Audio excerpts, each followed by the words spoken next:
আমাদের আসলে দরকার কি, আমরা কেন এই দুনিয়া, আমাদের কার্যক্রম কি।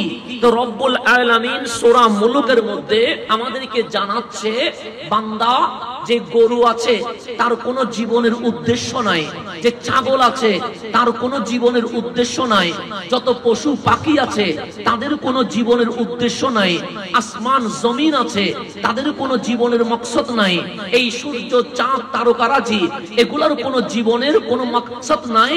মালিক বলে যা বানিয়েছি দেখা যাক আর নাই যাক, ওদের জীবনের উদ্দেশ্য একটাই, এই সকল মাখলুকাত আমার বান্দার খেদমত করতে থাকবে। সবাইকে আল্লাহ আমাদের খাদেম বানিয়েছে।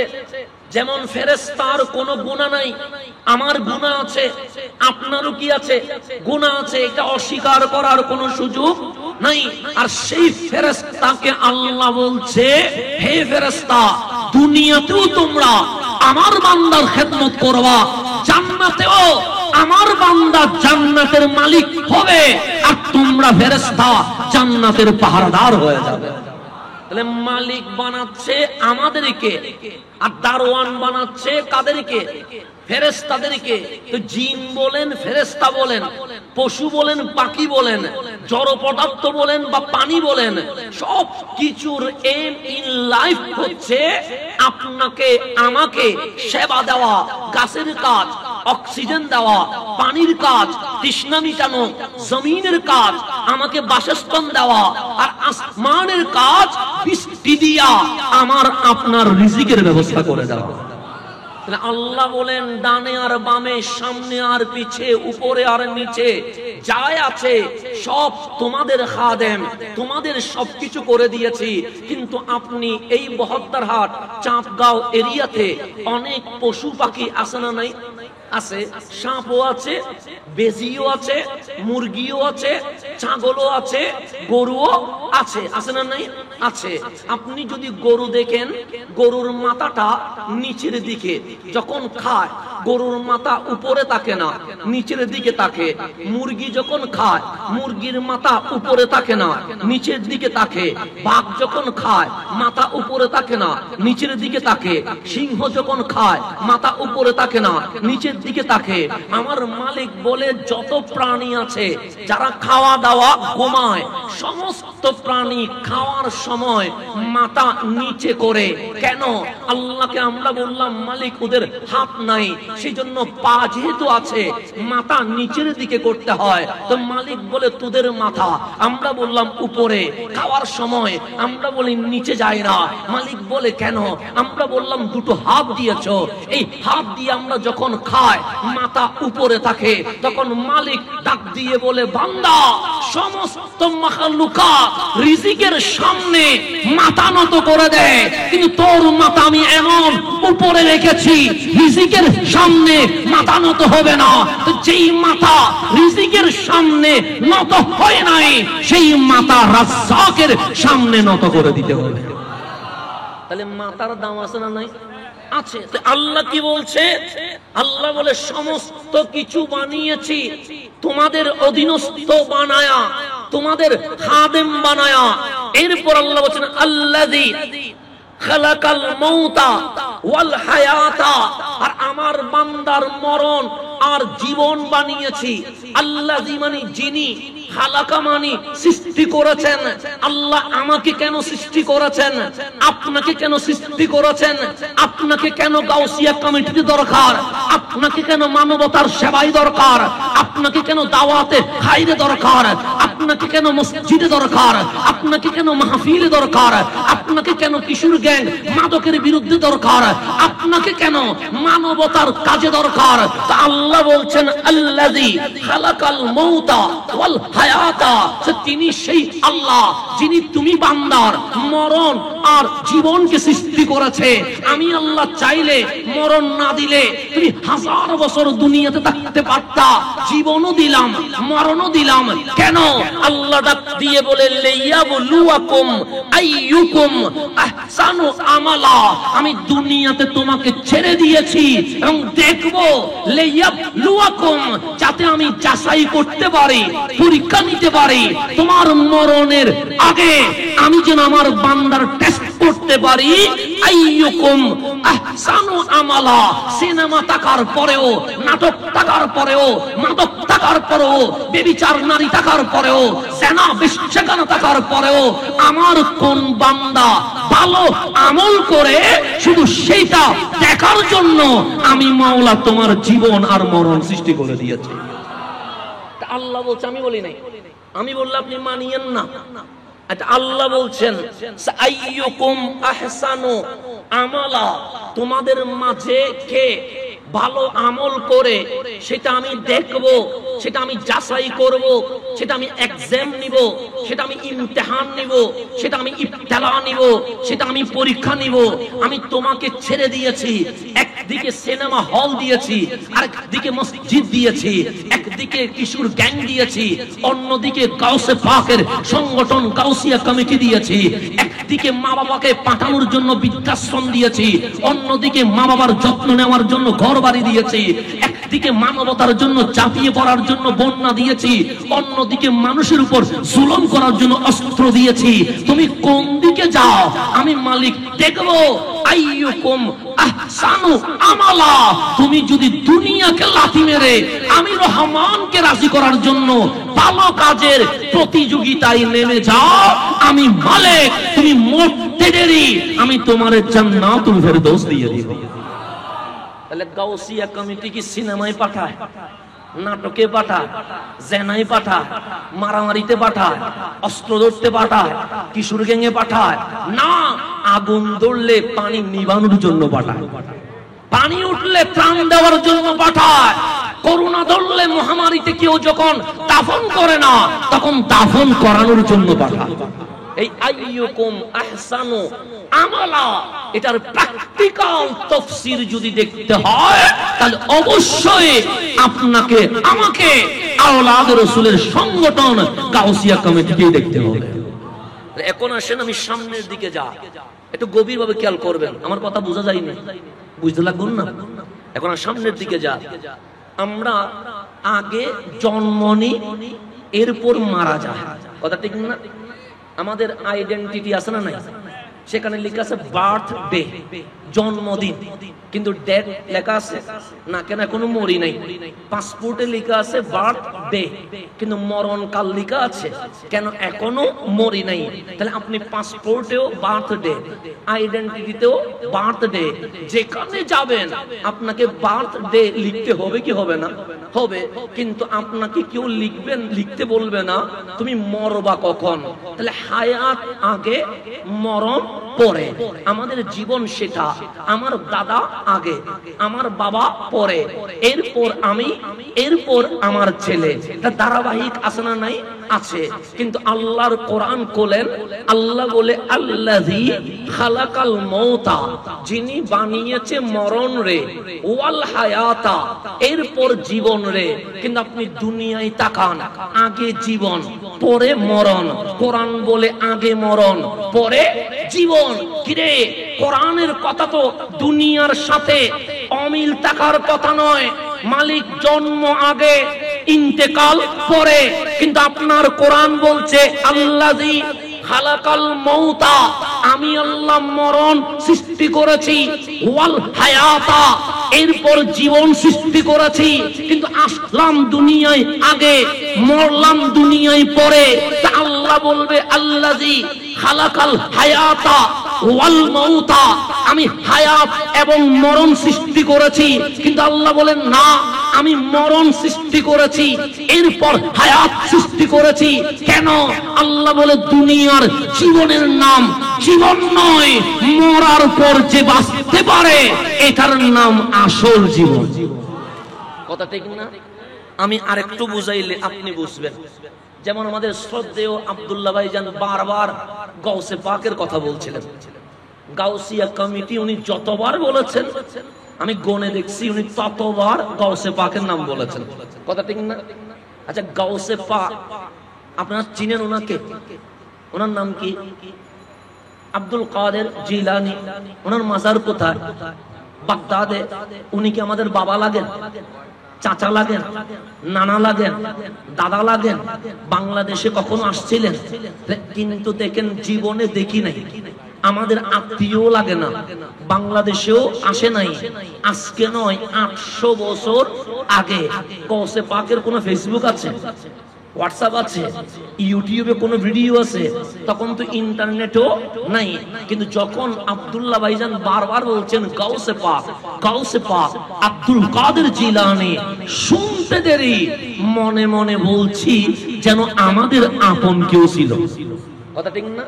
নাম শুনলে কি মনে হয়? পর মনে হয় না আপন মনে হয়? আপন মনে হয়। গাউসে পাক শুনলে খারাপ কিছু আসে না, মনে ভালো কিছু আসে।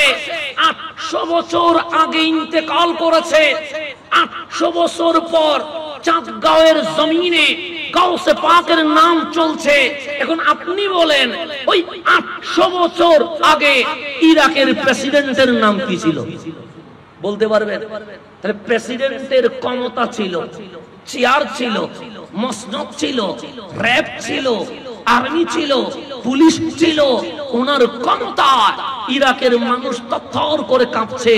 কিন্তু মরণের পর কেউ মনে রাখে নাই আমার গাউসে পাক এমপিও নয়, মন্ত্রীও নয়, স্বরাষ্ট্রমন্ত্রীও নয়, রাষ্ট্রপতিও নয়, রাষ্ট্রপ্রধানও নয়, কিন্তু উনি ইন্তেকাল করেছেন 800 বছর আগে। কেউ এসে আলা হযরতের মতো ইমাম বলছে কাদেরি কর, কাদেরি রাখ, কাদেরিয়ো মে উঠা। হায় আল্লাহ, আমি ইমাম আহমদ রেজা মুফাসসির মুহাদ্দিস বা বিজ্ঞানী হিসেবে কাল হাসরের ময়দানে উঠতে চাই না। আমি গাউসে পাকের পতাকার নিচে গাউসে পাকের মুরিদ হইয়া হাসরের ময়দানে উঠতে চাই। আমার মতো মানুষ যদি বলে আমি কাদেরি হতে চাই, এটা গণার মতো না।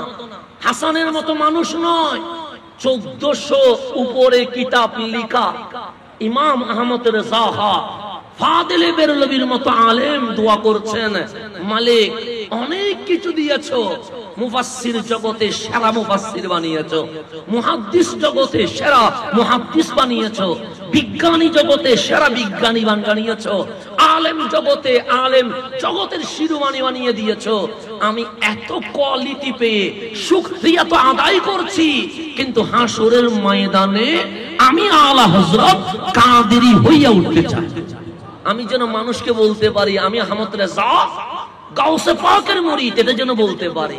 তো এরকম আপনি নয়, খাজায়ে খাজেগান, রাজায়ে হিন্দুস্তান, মাইনুদ্দিন চিশতি, আজমিরি, সঞ্জিরি, দামি না অদামি? বেশি না কম? বেশি। যিনি না আসলে আমরা মুসলমানের সন্তান এটা পরিচয় দেওয়ার কোন সুযোগ আছে? ইতিহাস পড়েন, ইতিহাস খোলেন। এই জমিনে ইসলাম কোন ইউটিউব বা ফেসবুক দেয় নাই, এই দুনিয়ায় এই জমিনে ইসলাম আল্লাহর ওলিগণই দিয়ে গেছে। শাহজালাল না আসলে আপনার বাপের নাম আব্দুল্লাহ হইতো না, শ্রীকৃষ্ণ থাকতো। তো বাবা শাহজালাল, শাহ পরাণ 360 বারে আউলিয়া, ওনারা ইসলাম দিয়েছে। আসল বাদ দিয়া নকলে যাওয়ার কোন দরকার। সেই খাজা মাইনুদ্দিন আজকে থেকে 800 বছর আগে সেই আজমিরের পাহাড়ে তখন কোন মুসলমান নাই। উনি আসলেন দিল্লিতে, দুইজন খলিফা বানাইলেন। একজন হচ্ছেন কুতুবউদ্দিন বখতিয়ার কাকি, আরেকজন হচ্ছেন নিজামউদ্দিন আউলিয়া। ওনাদেরকে দিল্লি দায়িত্ব দিয়ে চলে গেছেন আজমিরে। কেন? ইসলাম প্রচার করবে। ডানেও মানুষ নাই, বামেও মানুষ নাই, সামনেও মানুষ নাই, পিছনেও মানুষ নাই। তো জুমার দিনে মুসল্লি না থাকলে জুমার নামাজ কেমনে হবে? তো উনি পাহাড়ের উপরে রিয়াজত করছে, যোহরের নামাজ আদায় করে চোখ বন্ধ করে তাসবিহ পড়ছে। হঠাৎ ওনার কানে ওই বাগদাদের সেই মসজিদে গাউসে পাক মিম্বরে দাঁড়িয়ে খুতবা দিচ্ছেন। কোথায় বাগদাদ? বাগদাদের খুতবা আজমিরে বসে আমার মঈনুদ্দিন শুনতে শুরু করে দিয়েছে। কিন্তু মালিক যখন এখানে নিয়ে এসেছে, তো মালিক যদি চায় ইলমে লাদুন্নি দিয়া যোগ্য করতে পারে কি পারে না? পারে। যে মালিক খিজির আলাইহিস সালামকে ইলমে লাদুন্নি দিয়েছে। আমার নবী স্কুলে তো যায় নাই, আমার রাসূল তো মাকতাবে যায় নাই, আমার রাসূল তো কোনো আলিয়াতে যায় নাই, আমার রাসূল তো কোনো কওমিতে যায় নাই, আমার রাসূলের Dakhil, Alim, Fazil, Kamil, honours, masters, MPhil, PhD কোন সার্টিফিকেট নাই। আমাদের মাকতাবের হুজুর আছে, রাসূলের মাকতাবের কোন হুজুর নাই। আমাদের প্রাইমারি স্কুলের টিচার আছে, রাসূলের প্রাইমারির কোন টিচার নাই। তো এখন আপনি মালিকরে জিজ্ঞেস করেন, মালিক যিনারে ইমামুল আম্বিয়া বানায়া দুনিয়ার জমিনে পাঠাইলা, উনি তো অনার্স করে নাই, মাস্টার্স করে নাই, এমফিল করে নাই, পিএইচডি করে নাই। তা আল্লাহ বলছে, বান্দা আমার মাহবুব মাকতাবে যাই নাই বলে নিরক্ষর বলিস না, অনার্স মাস্টার্স করে নাই বলে মূর্খ বলিস না। আমরা বললাম কেন? আল্লাহ বলে আর রহমান আল্লামাল কুরআন। দুনিয়াতে কোনো মাকতাব হয় নাই, প্রাইমারি স্কুল হয় নাই, অনার্স মাস্টার্স লেভেলের কোনো কলেজ বিশ্ববিদ্যালয় হয় নাই। তখন আমি রহমান বিশ্ববিদ্যালয়ের শিক্ষক হইয়া আমার হাবিবকে ছাত্র বানায়া আমি কোরআন শেখানো শুরু করে দিয়েছি। আমি নিজে পড়াইছি। কারে? আমার নবীটারে পড়াইছেন কে? আল্লাহ। আল্লাহ আমি নিজে পড়াইছি। আর রহমান, রহমান কে? আল্লামা। পাস্টের সিগা, অতীতের, যেটাকে মাজি বলা হয়। আল্লামা মানে যিনি পড়িয়েছেন, শিক্ষা দান করেছেন। কাকে? হাবিবকে। কি শিখিয়েছেন? যে কোরআন শিখিয়েছি। তো মালিক, আমরা আর্টস পড়লে কমার্স জানি না, কমার্স পড়লে সায়েন্স বুঝি না। যে ডাক্তার সে ইঞ্জিনিয়ারিং জানে না, যে ইঞ্জিনিয়ার সে আবার এলএলবি জানে না, যে লয়ার সে আবার সূরা ফাতিহার তাফসীর জানে না। মালিক একজন এক এক বিষয়ে জানে। আমরা যখন মাদ্রাসায় পড়েছি, যিনি বাংলা পড়ায় উনি আরবি পড়ায় না, যিনি আরবি পড়ায় উনি ইংরেজি পড়ায় না, যিনি ইংরেজি পড়ায় উনি ম্যাথ তথা গণিতের ঘন্টা নিতে ভয় পায়। মালিক ব্যক্তি তো একটা বিষয় জানে, তোমার হাবিব অঙ্ক, বাংলা, ইংরেজি কোন বিষয় জানে আর কোন বিষয় জানে না। আল্লাহ বলে দুনিয়ার শিক্ষকের কাছে শিখলে, ইংরেজি জানলে ম্যাথে দুর্বল হয়ে যায়, গণিত জানলে বিজ্ঞানে দুর্বল হয়ে যায়। কিন্তু আল্লামাকা মা লাম তাকুন তালাম, যত বিষয় ছিল, আছে, হবে, সমস্ত বিষয় আমি আল্লাহ আমার নবীকে শিখিয়ে দিয়েছি। তাহলে আমাদের বক্ষ আছে না নাই? আছে। এই বক্ষ একটা জিনিস নিতে পারে। সেজন্য মানুষের এইম ইন লাইফ কয়টা হয়? একটা। যেমন আমার বাবা যদি আমার লয়ার বানাইতে চায়, তাহলে আমাকে শুধুমাত্র ইন্টার পর্যন্ত পড়ায়া এলএলবি তে ঢুকায়া দিবে, যে তুই ব্যারিস্টার হবি। আর যিনি ডাক্তার হবে ওনাকে জীবনে এলএলবি তে দিবে না, ওনাকে কোথায় দিবে? মেডিকেলে দিবে, তুই মেডিসিন নিয়ে পড়। যিনি ফার্মেসি হবে উনি কোথায় যাবে? ফার্মেসিতে চলে যাবে। তাহলে যে যেই বিষয়ে জানে তাকে সেই বিষয়ে কি করতে হবে। এখন আমি তাফসীর করছি, আপনার ছেলের পেট ব্যথা যদি আমার কাছে এসে বলেন হুজুর মেডিসিন লিখে দেন, আমি লিখলে পেট ব্যথা কমবে না বাড়বে? বাড়বে। কারণ আমি বিষয়ে জানি না। কারণ আপনি বলুন হুজুর তুই যেহেতু তাফসীর করতেছস, অবশ্যই তোর চিকিৎসা করতে হবে। রোগী বাঁচবে না মরবে? মরবে। কারণ আপনি মাঝে মাঝে দেখবেন বাজারের মধ্যে সাউন্ড বক্স দিয়া 50 টাকা দিয়ে সর্বরোগের চিকিৎসা আছে না নাই? আছে। মাছের দোকানে মানুষ নাই, গুস্তের দোকানে মানুষ নাই, সবজির দোকানে মানুষ নাই, ওই সর্বরোগের চিকিৎসা যেখানে, সেখানে মানুষ ভরপুর হয়ে আছে, কিন্তু কেউ ওষুধ কিনে না। জিজ্ঞেস করলাম দাঁড়াই আছো বাবা, কেন? শুনতে ভালো লাগছে, তো ওষুধ কিনবা না? কেন? সেটা 2 নাম্বার। কারণ যার কাছে সর্বরোগের চিকিৎসা থাকে সে জীবনে 1 নাম্বার হইতে পারে না। এরকম আছে না নাই? আছে। আপনারা আরো বুঝায় দেন, বাংলাদেশে দেখুন নতুন নতুন মুসল্লি কতগুলো হয়ে যায়। বাবার নামাজ হয় নাই, দাদার নামাজ হয় নাই, হুজুরের নামাজ হয় নাই, মুয়াজ্জিনের নামাজ হয় নাই, খতিবের নামাজ হয় নাই, প্রফেসরের নামাজ হয় নাই।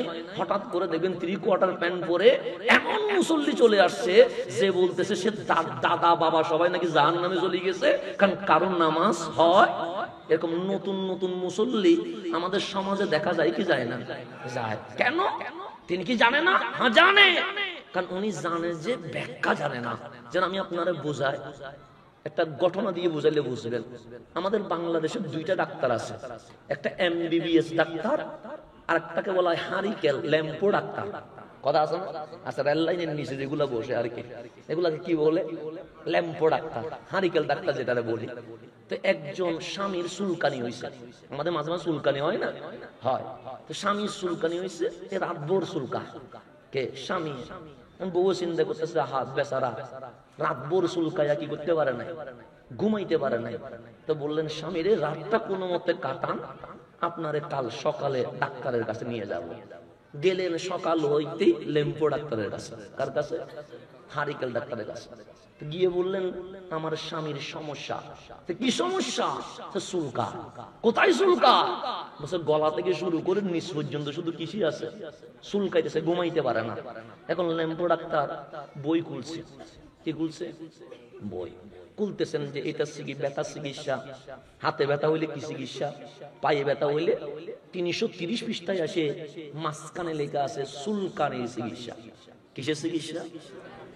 কয় পৃষ্ঠায়? 330 পৃষ্ঠায়। এখন ডাক্তার বলতেছে, যদি রোগীর চুলকানি হয়, যেখানে যেখানে চুলকায় সেখানে সেখানে লোহা গরম করে সেক দিতে হবে। কত পৃষ্ঠা লেখা আছে? 330 পৃষ্ঠায়, কমা, পৃষ্ঠা শেষ। এখন যাইতে হবে কত পৃষ্ঠা? 331 পৃষ্ঠা। এখন সে যখন পড়ে দেখলো যেখানে যেখানে চুলকা সেখানে সেখানে কি করতে হবে? লোহা গরম করে সেক দিতে হবে। বসে পায়া গেছে মেডিসিন, সে কি? সে তার বিছানায় শোয়া। এখন হারিকেল ডাক্তার লোহা গরম করে এখান থেকে শুরু করে পা পর্যন্ত লোহার কি দিয়ে দিছে? সেক দিয়ে দিছে। কারণ গতকাল সে চুলকাইছে, আজকে মারে বাপরে চিল্লানি শুরু করে দিছে, পুরা গা ঝলসে গেছে। এখন গতকালের চেয়ে আজকের পরিবেশ কি ভালো না খারাপ? খারাপ হয়ে গেছে। এখন বউ বলে, কি রে, কালকে তো চুলকাইছে, অন্তত আওয়াজ ছিল না, আজকে তো মারেও চিল্লাই বাপরেও। এটা তো লাগলে ঘুমানো যাবে না, তাড়াতাড়ি অ্যাম্বুলেন্স ফোন করে আনছে, শহরের এমবিবিএস ডাক্তারের কাছে নিয়ে গেছে। ডাক্তার দেখতেছে এখান থেকে পুরাটা কি করে দিচ্ছে, লোহার সেক। এখন জিজ্ঞেস করছে, আগুন ধরছে কখন? বিবি বলে, আগুন তো ধরে নাই। তার এই অবস্থা কেন? চিকিৎসা হয়েছে। কিসের? অ্যালার্জি চিকিৎসা। এমবিবিএস ডাক্তার বলে, কি রে, অনার্স করলাম, মাস্টার্স করলাম, এমফিল করলাম, পিএইচডি করলাম, এত ডিগ্রি আনলাম, এরপর পড়ালেখার পরে আবার মেডিকেলে প্র্যাকটিক্যাল করলাম, কিন্তু চুলকাইলে যে লোহা গরম করে সেক দিতে হয় এটা তো জীবনে কোনোদিন পড়ি নাই। তখন বিবিরে বলে, এই চিকিৎসা কে দিছে? আমাদের এলাকার অমুক ডাক্তারে দিছে। আমি আগে ডাক্তারে দেখতে হবে, কারণ যেই চিকিৎসার কথা জীবনে শুনিও নাই সে কেমনে দিল। এখন উনি উঠি গেছে অ্যাম্বুলেন্সে, চলে আসছে গ্রামে, দিছে ডাক্তারের দরজায় বাড়ি। ডাক্তার যখন দিল, ভিতর থেকে আওয়াজ, কে? আগে দরজা তো খুলেন। ডাক্তার যখন দরজা খুলছে, দেখি রোগী কোথার ভিতরে? অ্যাম্বুলেন্সে। আর একজন কোঠায় পড়া মানুষ, উনি বলছেন, ভাই এই রোগীর চিকিৎসা কি আপনি করছেন? হ্যাঁ। সে চুলকাইলে যে লোহা গরম করে সেক দিতে হয়, পাইছেন কোথায়? এখন খালি কলসি বাজে বেশি, সে গরম হইয়া বলে, আমি কিতাব ছাড়া চিকিৎসা করি না। কি ছাড়া? কিতাব ছাড়া কি করি না? অবশ্যই আমি কিতাব থেকে কি করি। তো উনি বলছে, আমিও তো বই পড়ে ডাক্তার হয়েছি, আমিও তো কিতাব ছাড়া চিকিৎসা করি না। চুলকাইলে যে লোহা গরম করে সেক দিতে হয় এটা কোথায় লেখা আছে? তাড়াতাড়ি বই এনে 330 পৃষ্ঠা উল্টাইয়া দিলেন। দেখেন চুলকানি চিকিৎসা কি লেখা আছে। যেখানে যেখানে চুলকা সেখানে সেখানে লোহা গরম করে কি দিতে হবে। এখন ডাক্তার দেখতেছে, কমা, পরের পৃষ্ঠা উল্টা। পরের পৃষ্ঠা উল্টাইয়া লেখা বিশেষ দ্রষ্টব্য। কি লেখা আছে? বিশেষ। তো বিশেষ দ্রষ্টব্য লেখা আছে, এই চিকিৎসা ওই রোগীর উপর প্রয়োগ করা হবে যদি রোগী গরু হয়। যদি রোগী কি হয়, তাহলে এই চিকিৎসা প্রয়োগ করবে কার উপরে? মানুষের উপর না গরুর উপরে? এখন চিকিৎসা কারে দিছে? মানুষরে দিয়ে দিছে। কেন? সে 330 পৃষ্ঠা খুলছে, 31-এ যায় নাই। আজকেও যারা নতুন মুসল্লি, ঠিক ওই 30 পৃষ্ঠায় রয়ে গেছে। 31 পৃষ্ঠার গরুর চিকিৎসা মানুষরে দিতে বসে আছে। আজকে দেখবে যে গরু চিকিৎসা কারা দেয়? মানুষরে দেয়। কারণ সে 31-এ যায় নাই, সে 30-এর কমার মধ্যে বলি বসে সই হাদিস। 31-এ যা না, সেখানে লেখা আছে এই চিকিৎসা কার উপরে প্রয়োগ হবে। কথা ঠিক না? তো এরকম অনেক মুসল্লি ঝামেলা করে কি করে না করে? ওই কেন বাংলা বই পড়ছে, সে তো আরবি বই পড়তে পারে না, যার কারণে ঝামেলা বাজাই দিছে। আমি এত বছর এখানে ছিলাম, এত বছর এখানে ছিলাম, তো ওইখানে থাকলে এটার নাম ইসলাম নয়। নবীর কদমে যারা পড়েছে ওনাদের নাম হচ্ছে আলেম। ওনাদের নাম কি? থাকার নাম আলেম না। নবীর জামানায় আবু জাহেল তো আরো বেশি ছিল না, কিন্তু নবী সোহবতে বসে নাই, তাহলে কি হয়ে গেছে? জালেম হয়ে গেছে। কামলিওয়ালার কদমে বসছে সাহাবী, সাহাবীর কদমে বসছে তাবী, তাবীর কদমে বসছে তবে তাবী, তবে তাবীর কদমে বসছে সালফে সালেহিন। এরকম করে করে আলেম হয়েছে। সেই জন্য এলম কিতাবের পৃষ্ঠা থেকে আসে না, এলম বক্ষ থেকে আসে। ইমাম বুখারী কখনো বলে নাই ক্বালা ক্বালা রাসূলুল্লাহ, না, ইমাম বুখারী ওনার উস্তাদের নাম বলেছে, উস্তাদের উস্তাদের নাম বলেছে, তারপর তাবির নাম বলেছে, তারপর সাহাবীর নাম বলেছে, তারপর রাসূলের নাম বলেছে। কেন? ইমাম বুখারী বিশ্ববাসীকে জানিয়ে দিয়েছে চটি বই থেকে ইসলাম আসে না, উস্তাদের সোহবত থেকে ইসলাম আসে। কার সোহবত থেকে? উস্তাদের সোহবত থেকে। এটা ইমাম বুখারীর হাদিস পড়বেন, সেখানে লেখা আছে শুধু আন আবি হুরায়রা না, উনি কার থেকে শুনছে, ওনার উস্তাদ কার থেকে শুনছে, ওনার উস্তাদ কার থেকে শুনছে, ওনার উস্তাদ কোন তাবী থেকে শুনছে, ওই তাবী কোন সাহাবী থেকে শুনছে, ওই সাহাবী রাসূল থেকে কখন শুনছে, সবগুলো যদি ঠিক থাকে এটার নাম হাদিস বলে। এটার নাম কি বলে? হাদিস বলে। বাংলা বই পড়ার নাম হাদিস না, বাংলা আসছে 1952 পরে। এখন আসে সামনের দিকে, একটু গভীরভাবে খেয়াল করবেন, কথা বুঝতেছেন নি? তাহলে গাউসে পাকের নাম বলছি হায়াত এবং মওত। কোরআন বলছে আল্লাযী খালাকাল মাউতা, আমি মরণ রে বানাইছি, ওয়াল হায়াতা, এবং জীবন রে বানাইছি। তাহলে আগে আমাদের জীবন, পরে আমাদের মরণ। কিন্তু কোরআন বলছে না, আগে তোমার মরণ, পরে তোমার জীবন। মালিক কেমনে? 60 বছর 70 বছর কাটাচ্ছি, আল্লাহ বলেন না, এটা জীবন নয়। তা আসল জীবন কি? লিয়াবলুয়াকুম আইয়ুকুম আহসানু আমালা, তোমরা আমল কেমন করছো এটা দেখার বিষয়। ফেরাউন নামের একজন ছিল যে বলতো আনা রব্বুকুমুল আলা, 16 কোটি সেনাবাহিনী তার ছিল। ফেরাউন আজকে চলে গেছে, আয়নার গ্লাসে আজ মরণ শুয়ে আছে, কোনো মেডিসিন দেওয়া হয় নাই, মালিক রেখে দিয়েছে। ওর পাশে আরো অনেক লাশ আছে যেগুলাকে মমি বানায়া মেডিসিন দিয়ে রাখা হয়েছে।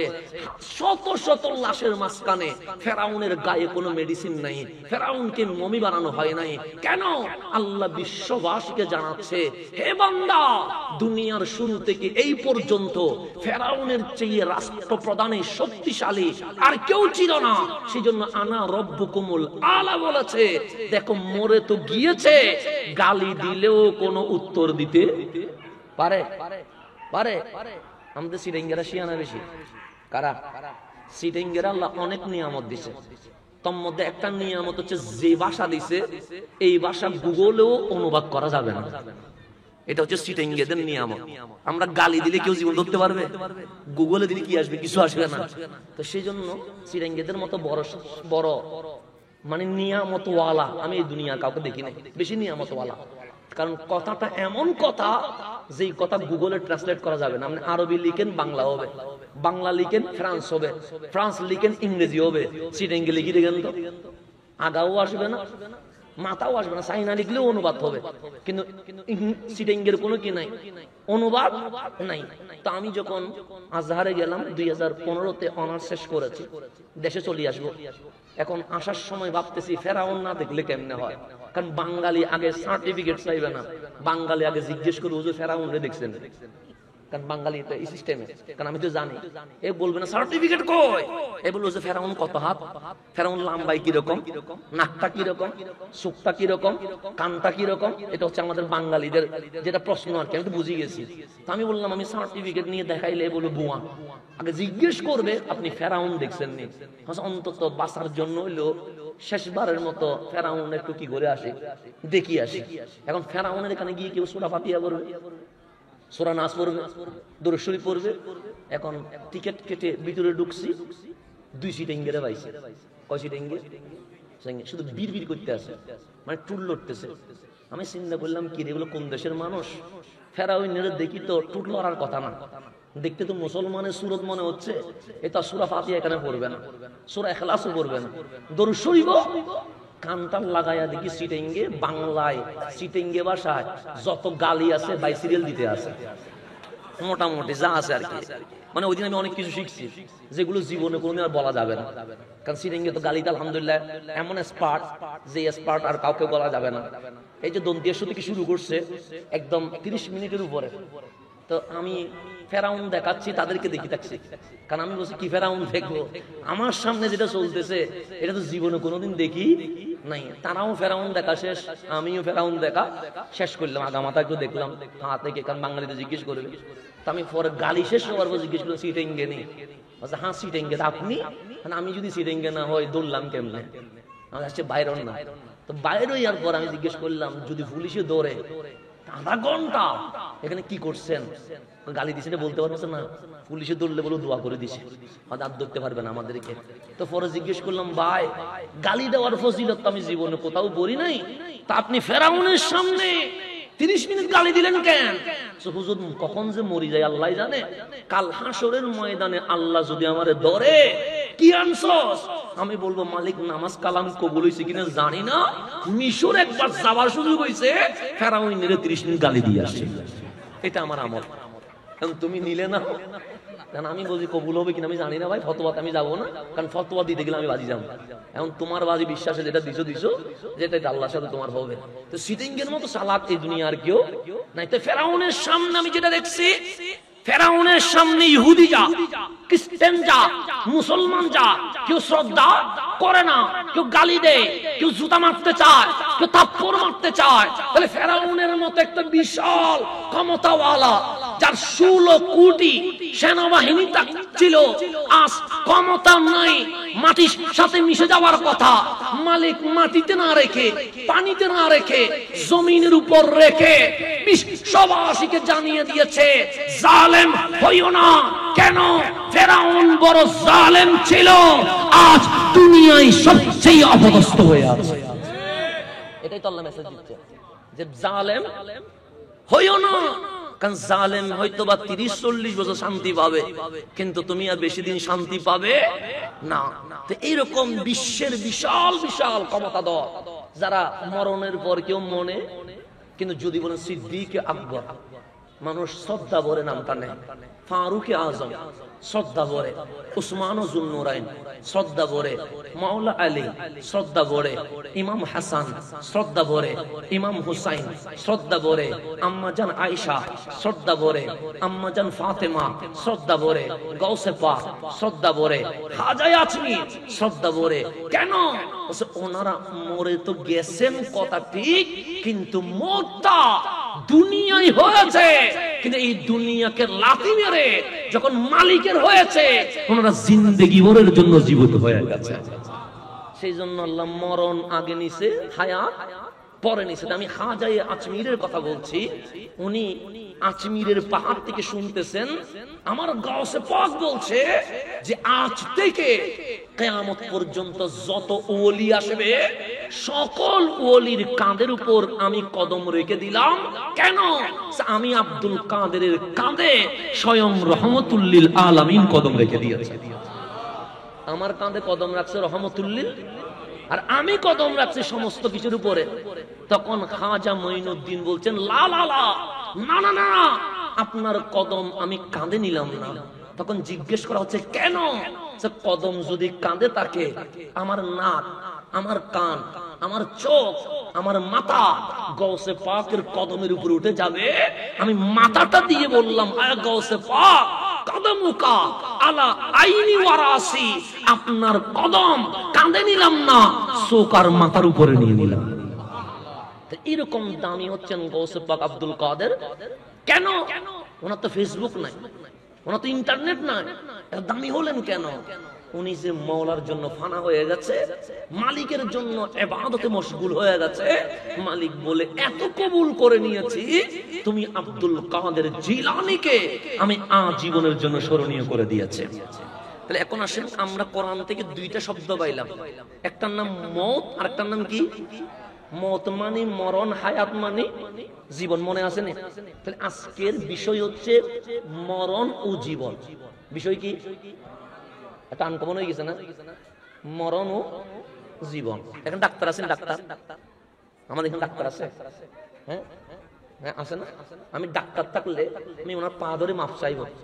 কারণ ডাক্তার যদি কাউরে জীবিত বলে, আমরা বলি জীবিত।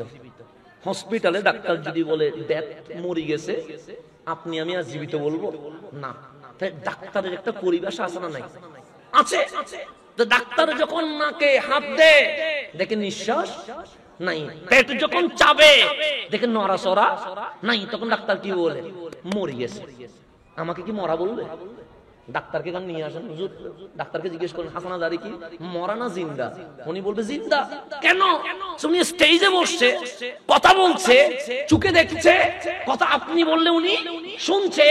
ডাক্তারের কাছে আমি জিন্দা, কিন্তু আমার মা যিনি মরে গেছে উনি মরা। আমি ডাক্তারের পায়ে হাত দিয়ে বলছি, ডাক্তার আপনি যারে মরা বলেন আমি তারে মরা বলবো না, আপনি যারে জিন্দা বলেন আমি তারে জিন্দা বলবো না। আজকের মাহফিলে আমার মালিক যারে মরা বলে আমরা তারে মরা বলবো, আমার আল্লাহ যারা জিন্দা বলে আমরা তারে জিন্দা বলবো। কথা ঠিক আছে না? ডাক্তার আমি মাফ চাই বলছি, ডাক্তার মাইন্ড করার কোনো কিছু নেই, আমি আগে মাফ চাইছি।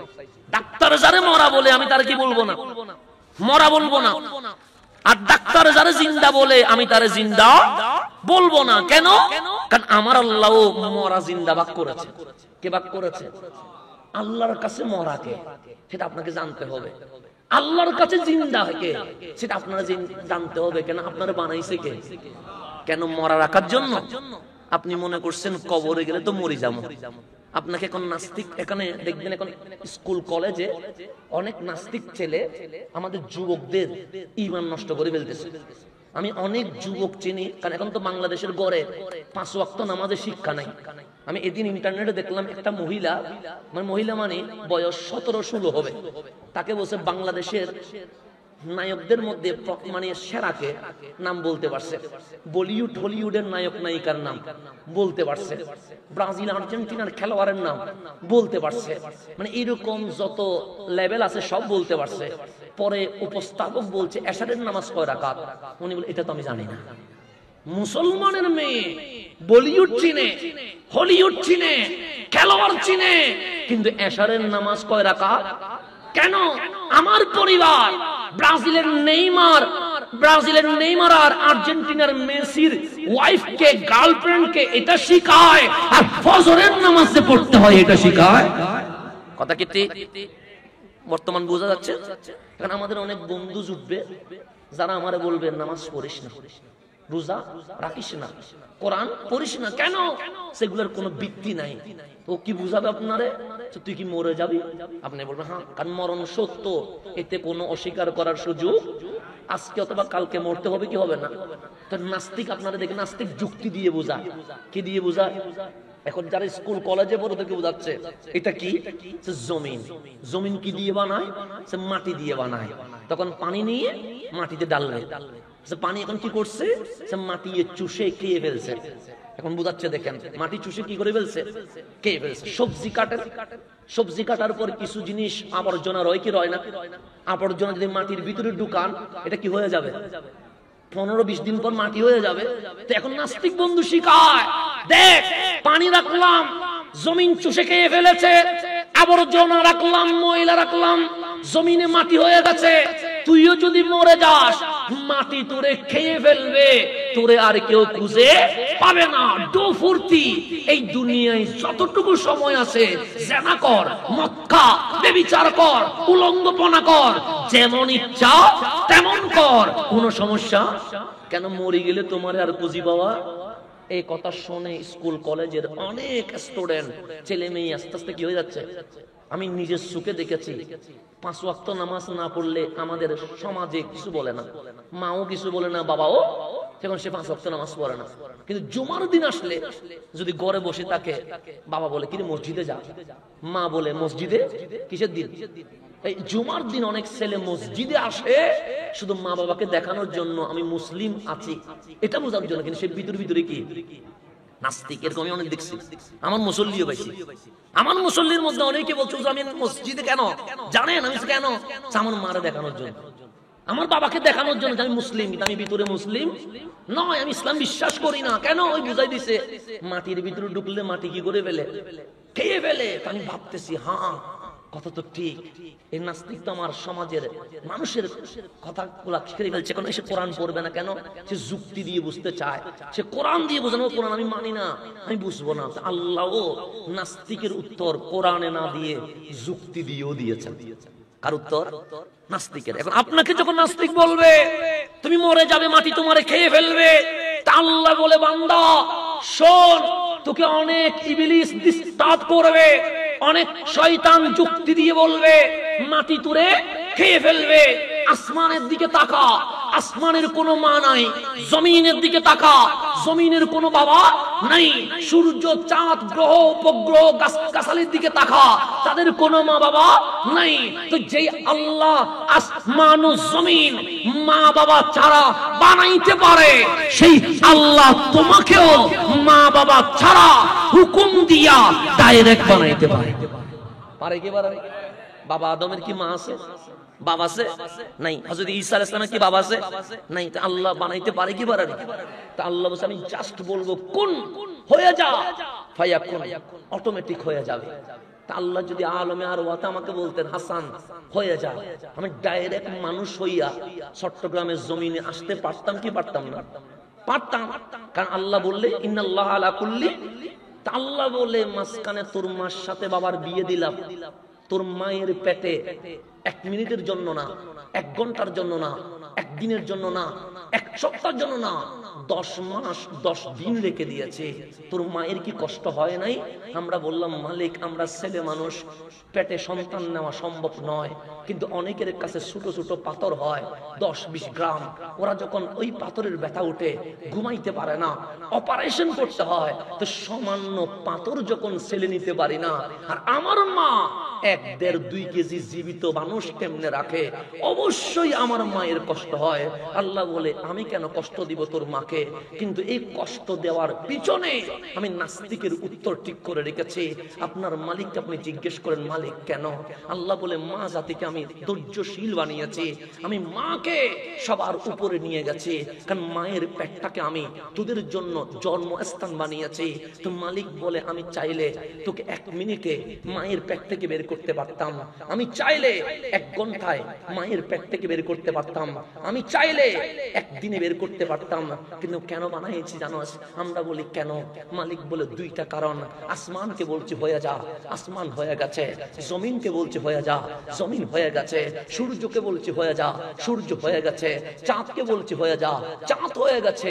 তারকারাজিকে বলছি হয়ে যা, তারকারাজি হয়ে গেছে। এইভাবে যত মাখলুকাত আছে সবাইকে বলেছি হয়ে যা, হয়ে গেছে। কিন্তু তোকে আমি হয়ে যা বলে বানাই নাই। মালিক কেমনে বানাইছো? আলমে আরওয়া থেকে ফেরেশতাকে নিয়োগ করে আমি তোকে তোর মায়ের পেটে আনছি। 1 দিন নয়, 1 সপ্তাহ নয়, 10 মাস সময় নিয়েছে। মালিক কেন? আল্লাহ বলে জিজ্ঞেস কর। আমরা জিজ্ঞেস করলাম, আল্লাহ বলে কোরআন খোল। আমরা কোরআন করলাম। মালিক বলে হুয়াল্লাযী ইউসাফফিরুকুম ফিল আরহামি কাইফা ইয়াশা। আরে প্রত্যেক জিনিস বানাইছি আদেশ করে, আর তোরে বানাইছি আমি আল্লাহ নিজের কুদরতি হাত দিয়ে। হুয়াল্লাযী ইউসাফফিরুকুম ফিল আরহামি কাইফা ইয়াশা। বান্দা সৃষ্টির মাঝে তোর কোনো হাত নাই, তোর চুল থেকে নখ পর্যন্ত আমি কুদরতি হাত দিয়া বানাইছি। একটা একটা বানায়া, একটা একটা বানায়া বারবার তাকাইছি। যেই দিন আমি আল্লাহর কাছে তোকে সবার সেরা মনে হয়েছে, সেদিন আমি আল্লাহ তোর মায়ের পেট থেকে তোর জমিনে পাঠিয়ে দিয়েছি। 1 নাম্বার হচ্ছে মালিক আমাদেরকে কুদরতি হাত দিয়ে বানাইছে। কি দিয়ে বানাইছে? আপনারা এখানে যেহেতু যুবকরা মাহফিল করছে, আমি ওদেরকে ধন্যবাদ জানাই। কারণ ওদের যে নব উত্তরণ সংঘ, ওরা চাইলে এখানে একটা প্যাকেজ অনুষ্ঠান করতে পারত। কারণ এরকম নামে যেগুলো আছে এগুলো প্যাকেজ করে গান করে। কিন্তু নব উত্তরণ সংঘকে আমি থ্যাঙ্কস জানাচ্ছি, তারা মাহফিলের আয়োজন করেছেন। তো অনেক সময় আমরা শিক্ষা সফর আনন্দ ভ্রমণ করি কি করি না? করি, আনন্দ ভ্রমণ কি আমরা রাস্তাঘাটে যাই না, যেটা সবচেয়ে সুন্দর সেখানে যাই। যেমন আমি যদি ওনারে জিজ্ঞেস করি তোমার কাছে কোন জিনিসটা সুন্দর লাগছে, উনি বলবেন ওই সাতগাঁও রাস্তা সুন্দর লাগছে, উনি বলবে কক্সবাজার সুন্দর লাগছে। কথা ঠিক না? ওনার পাশে যিনি দাঁড়ায় আছে ওরে যদি জিজ্ঞেস করি তোমার কি কক্সবাজার সুন্দর লাগে, উনি বলেন হ্যাঁ সুন্দর, তবে এর চেয়ে সেন্ট মার্টিন বেশি সুন্দর। এর পছন্দ আর একটা। এর পাশে যিনি দাঁড়ায় আছে ওরা যদি জিজ্ঞেস করি তোমার, আমার কক্সবাজার সেন্ট মার্টিন সুন্দর লাগে না, কি লাগছে, সব বান্দরবনটা সুন্দর লাগছে, তার মানে তার কাছে পাহাড়টা সুন্দর লাগছে। এর পাশে যিনি দাঁড়ায় আছে ওরা যদি জিজ্ঞেস তোমার কি লাগছে, উনি বলছেন কক্সবাজার সেন্ট মার্টিন বান্দরবন না, সিলেটের জাফলং সুন্দর লাগছে। ওনার কাছে জিজ্ঞেস করুন আপনার কাছে, উনি বলেন নেপালের হিমালয় সুন্দর লাগছে। আমারও যদি জিজ্ঞেস করেন আমি বলবো নীলনদ সুন্দর লাগছে। আমরা সবগুলোর চোখ দিছে কে? আল্লাহ। কারো কাছে কক্সবাজার সুন্দর, কারো কাছে সেন্ট মার্টিন সুন্দর, কারো কাছে রাঙ্গামাটি বান্দরবন সুন্দর, কারো কাছে সিলেটের জাফলং সুন্দর, কারো কাছে নেপালের হিমালয় সুন্দর, কারো কাছে মিশরের নীলনদ সুন্দর। এখন আল্লাহ বলছে বান্দা কি নিয়ে কথা হচ্ছে? আমরা বললাম মালিক সুন্দর নিয়ে কথা হচ্ছে। তো কি বলছো? আমি বললাম আমার ভাই কক্সবাজার বলেছে। ও কি বলেছে? আমি বললাম ও সেন্ট মার্টিন বলেছে। ওর পাশেরটা কি বলেছে? বললাম বান্দরবন বলেছে। ওর পাশেরটা কি বলেছে? বললাম জাফলং বলেছে। হুজুর কি বলেছে? বললেন নেপালের হিমালয়। তুই কি বলেছিস? আমি বললাম নীলনদ। তো মালিক জিজ্ঞেস করছে এগুলো বানাইছে কে? আমরা বললাম খালাকাস সামাওয়াত ওয়াল আরদ, আল্লাহ এই জমিন আসমান বানিয়েছে। তা আল্লাহ বলে আমাকে জিজ্ঞেস কর কোন জিনিসটা সুন্দর। আমরা বললাম মালিক তুমি বলো। আল্লাহ বলে কক্সবাজার নয়, সেন্ট মার্টিন নয়, বান্দরবন নয়, রাঙ্গামাটি নয়, জাফলং নয়, নেপালের হিমালয় নয়। তো মালিক কোন জিনিস সুন্দর? আল্লাহ বলে ওয়াত্তিন, তিনের কসম, ওয়াসাইতুন, জাইতুনের কসম, ওয়াতুর সিনিন, সাইনা পর্বতের কসম, ওয়াহাযাল বালাদিল আমিন, মক্কা নগরীর কসম, তিন ফলের কসম, জাইতুন অলিভ অয়েলের কসম, তুরে সাইনা পাহাড়ের কসম, মক্কা নগরীর কসম। লাকাদ খালাকনাল ইনসানা ফি আহসানি তাকওয়িম।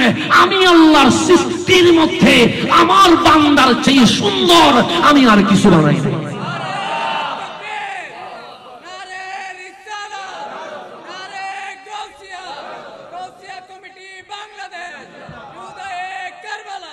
এটা আমি বলি না, কে বলছেন? কসম করছে কয়টা? 4টা কসম করছে। কে?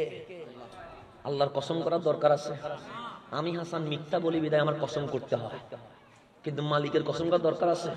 আল্লাহ বলছে কুল হু আল্লাহু, মানলে মান না মানলে কসম আছে নাই? আকিমুস সালাত, নামাজ পড়, কসম আছে নাই? ওয়াতুজ যাকাত, যাকাত দে, কসম আছে নাই? কুতিবা আলাইকুমুস সিয়াম, রমজান আসলে রোজা রাখতেই হবে, কসম আছে?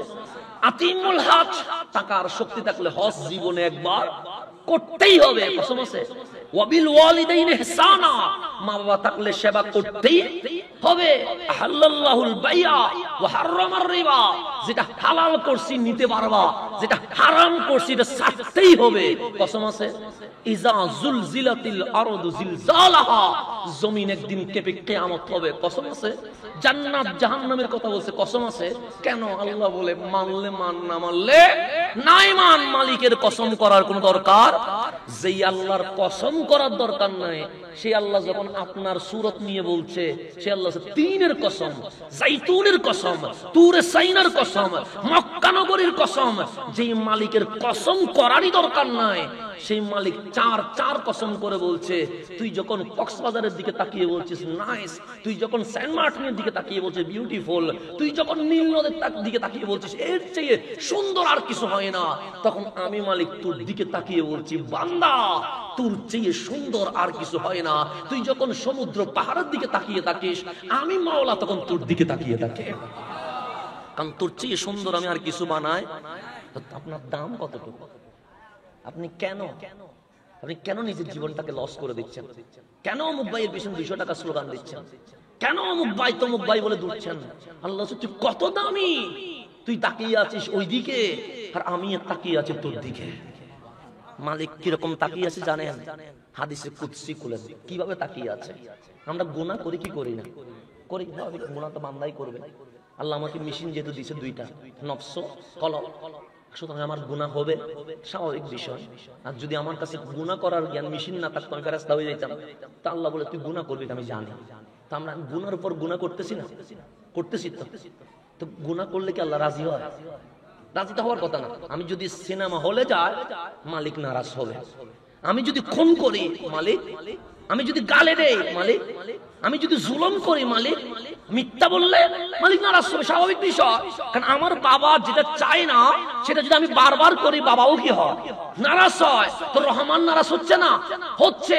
কিন্তু আমার আল্লাহ বলছে, হাবিব, আমার বান্দা যেটা গুনাহ করছে, যেটা কি করছে? গুনাহ করছে। সে তো গুনাহ করছে, তাই সে আমার দিকে কোনো খেয়াল, কিন্তু তার সকালবেলা হতে দেরি, সে যদি নাস্তা না করে তার খিদে লাগবে, সেজন্য আমি আল্লাহ ঘুম থেকে ওঠার আগে তার সকালের রিজিকের ব্যবস্থা করে দেই। আল্লাহ আমার দুপুরের খাবার রেডি করছে। রাত্রে যখন আমি অশ্লীল ভিডিও দেখছি, মালিক বলে পেটের যন্ত্রণায় চিল্লাচিল্লি করবে, 2টার পর ঘুমাতে পারবে না, রাতের খাবারের ব্যবস্থা করে। যেমন করোনা মহামারী হয়েছে কি হয় না? হয়েছে। কারো ব্যবসা চলে গেছে, কারো দোকান চলে গেছে, কিন্তু কেউ বলতে পারবে না খায় আসিলেন? বলতে পারবেন? চাকরি গেছে, হ্যাঁ। ব্যবসা লস গেছে, হ্যাঁ। প্রবাস থেকে এসে যেতে পারেন নাই, হ্যাঁ। কিন্তু মালিক যে কোনো ভাবে 3 বেলা খাবার আপনার ঘরে পৌঁছায় দিয়েছে। তো করোনাকে আল্লাহ খুশি হয়ে দিয়েছে? রাগ করে দিছে, কারণ বান্দা গুনাহ করছে। রাগ করা অবস্থা আল্লাহ বলছেন ওর ফজরের নাস্তাটা পৌঁছায়া দেয়, ও দুপুরের নাস্তাটা পৌঁছায়া দেয়, রাতের নাস্তাটা পৌঁছায়া দেয়। কারণ আমার বান্দা না খাইলে শর্টফট করবে। ও যদি শর্টফট করে, আমি রহমান কখনো সইতে পারবো না। এইভাবে আল্লাহ আমাদেরকে দেখতে পারে। আল্লাহ বলছে, হাবিব, যে গুনাহ করছে, তা আমরা মাঝে মাঝে বেশি বেশি গুনাহ করতে করতে এমন অবস্থা হয়ে যায় যে ফিরি কেমনে। আমি যখন আমার বাবা বললেন এটা করিও না, একবার করছি, বাবা বললেন ক্ষমা করে দিছি। আবার করছি, বাবা বললেন ক্ষমা করে দিছি। 3বার 4বার 5বার করলে এরপর কি বাবার সামনে আর দাঁড়ানোর মতো মুখ আছে? নাই। তা আমরা যখন বারবার গুনাহ করছি, তখন নিশ্চয়ই আমার মালিক বারবার কি হচ্ছে? নারাজ হচ্ছে। এত বেশি গুনাহ, এত বেশি গুনাহ, কখনো সিনেমায়, কখনো নাটকে, কখনো জেনায়, কখনো মাদকে, করতে করতে করতে গুনাহ ছাড়া আর কিছুই। এখন আমাকে কোন একজন বলল, হাসান ফিরে আয়। হাসান কি আয়? কোন দিকে? তোর রবের দিকে ফিরে আয়, তোর রবের দিকে ফিরে আয়। তখন আমি বললাম, কেমনে যা? এই সুপ্ত সিনেমা দেখছে। কেমনে যা? এই কান তো গান শুনছে। কেমনে যা? এই জিহ্বা তো গালি দিছে। কেমনে যা? এই হাত তো জুলুম করছে। কেমনে যা? খতিব বারবার হাইয়া আলাস সালাহ বলেছে। আমি তো সাইয়ের দোকানে গেছি। তখন আল্লাহ ডাক দিয়ে বলছেন, বান্দা, হাজার গুনাহ করেছিস, এরপরেও ফিরে যাস না। আমি তোর জন্য কেমন অপেক্ষা করে জানিস? আমরা বললাম, কেমন? তোর বেশি লজ্জা লাগলে তুই 1 বিগত সামনে আয়, আমি আল্লাহ তোকে নেওয়ার জন্য 2 বিগত চলে যাব। তুই 1 হাত সামনে আয়, আমি আল্লাহ 2 হাত সামনে যাব। তুই ইয়ামশি দৌড়ায় আসিস না, হাঁটি আয়, আমি আল্লাহ দৌড়ায় তোর কাছে যাব। শুধু একবার বলবি, মালিক আমারে ক্ষমা করে দাও, আমি মালিক তোকে ক্ষমা করে দেব। কেমন ভালোবাসছে মালিক, কেমন ভালোবাসছে। আল্লাহ ক্ষমা করবো তোকে। সেজন্য আল্লাহ বলছেন, বেশি গুনাহ করছো? আমরা বলছি বেশি করছি। কারণ মালিক হরদম আমাদের সাথে কি বলতেছেন? কথা বলতেছেন, আপনি বুঝতেছেন না। কোরআন খোলেন, কখন আপনাকে ইয়া ইবাদি, হে আমার বান্দা, কখনো বলছেন ইয়া আইয়ুহাল মুমিনুন, হে মুমিন, কখনো বলছেন ইয়া আইয়ুহান নাস, হে মানব জাতি। এরকম করে কোরআন আপনাকে বারবার ডাকছে, বারবার ডাকছে। কেন? মালিক বলে, তোকে আমি ভালোবাসি। কেমন ভালোবাসে? আমরা মসজিদে যাই কি যাই না? যাই, মাঝে মাঝে হলেও যাই। তো যখন নিয়ত বাঁধি, তখন কিভাবে বাঁধি? হাত উপরে তুলি না? তুলি তো নাকি উপরে? আগে কি হাত উপরে তোলা ছাড়া কি নামাজে নিয়ত বাঁধি? না। আগে তো সিজদায় যাই না, রুকুতে যাই না, সূরা ফাতিহা পড়ে আগে কি করি? আল্লাহ। কেন হাত তুলি? এই হাত তুলে আমরা মালিকরে জানাই, মালিক, দুনিয়ার অপরাধী যখন ধরা খেয়ে যায়, তখন হাতে হ্যান্ডক্যাপ পরানোর জন্য সে সিলিন্ডার করে এভাবে করে হাত তোলে। তোমার ঘরের মুয়াজ্জিন বারবার আমাকে ডেকেছিল, আমি আসি নাই, আসছি। আল্লাহু আকবার। তোমার হাত, তোমার দরবারে আমি সিলিন্ডার করলাম। তা আল্লাহ বলে, দুনিয়ার পুলিশ হলে তোকে হ্যান্ডক্যাপ পরায়া দেবে, দুনিয়ার পুলিশ হলে তোকে হয়তো রশি দিয়ে বাঁধবে। যা, তুই তুই নিয়ত বেঁধে সূরা ফাতিহা পড়তে শুরু কর, আর আমি আল্লাহ তোর জীবনের গুনাহ মাফ করতে শুরু করে দেব। তাহলে মালিকের ওই ভালোবাসার দিকে যদি নজর দেন, আমি আরো একটু বুঝাইলে আপনি বুঝবেন। আল্লাহ বলে বান্দা গুনাহ করেছিস, তো গুনাহ ছাড়া তো কেউ নাই। তো আমি বলছি মালিক গুনাহ করেছি। আল্লাহ বলে কেমন গুনাহ করছস? আমি বললাম আসমান জমিনের নিচে আমার চেয়ে বড় গুনাহগার আর কেউ নাই। আল্লাহ বলে কখনো কি ট্রাই করেছিস যে আমি তোরে মাফ করার জন্য কখনো তওবা করেছিস? আমরা বললাম হ্যাঁ করেছি। মালিক বলে কিভাবে করেছিস? আমরা বলি আমি যাই নামাজে সিজদা দিয়ে তওবা করেছি। মন কি বলেছে? মন বলছে তুই বড় গুনাহগার, এই জীবনের গুনাহ মাফ হবে না। তারপর কি করেছিস? আমি বললাম হ্যাঁ না, কাবায় গিয়েছি, তাওয়াফ করেছি, লাব্বাইক আল্লাহুম্মা লাব্বাইক বলেছি। মন কি বলেছে? মন বলছে গুনাহ নাকি মাফ হয় নাই। এরপর কি করেছিস? হাজারে আসওয়াদ চুমু দিয়েছি। মন কি বলেছে? গুনাহ নাকি মাফ হয় নাই। এরপর কি করেছিস? জমজম পান করেছি। কি হয়েছে? মন এখনো সাপোর্ট করছে।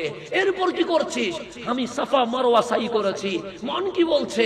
গুনাহ নাকি মাফ হয় নাই। এরপর কি করেছিস? আরাফায় চোখের পানি ছেড়েছি। মন কি বলেছে? আমি বললাম মালিক মন বলছে গুনাহ নাকি মাফ হবে না। এরপর কি করেছিস? মিনা মুজদালিফায় অবস্থান করেছি। মন কি বলেছে? মন বলছে গুনাহ নাকি মাফ হয় নাই। আল্লাহ ডাক দিয়ে বলেন হাবিব, উম্মতটা আপনার কত বড় গুনাহগার দেখেন। খানায় কাবায় গেছে, মন নাকি বলছে গুনাহ মাফ হয় নাই। আরাফায় গেছে, মন নাকি বলছে গুনাহ মাফ হয় নাই। মিনা মুজদালিফায় গেছে, মন নাকি বলছে গুনাহ মাফ হয় নাই। হাবিব বান্দারে বলেন সে যেন নিরাশ না হয়। ওয়ালাউ আন্নাহুম ইযলামু আনফুসাহুম জাউকা।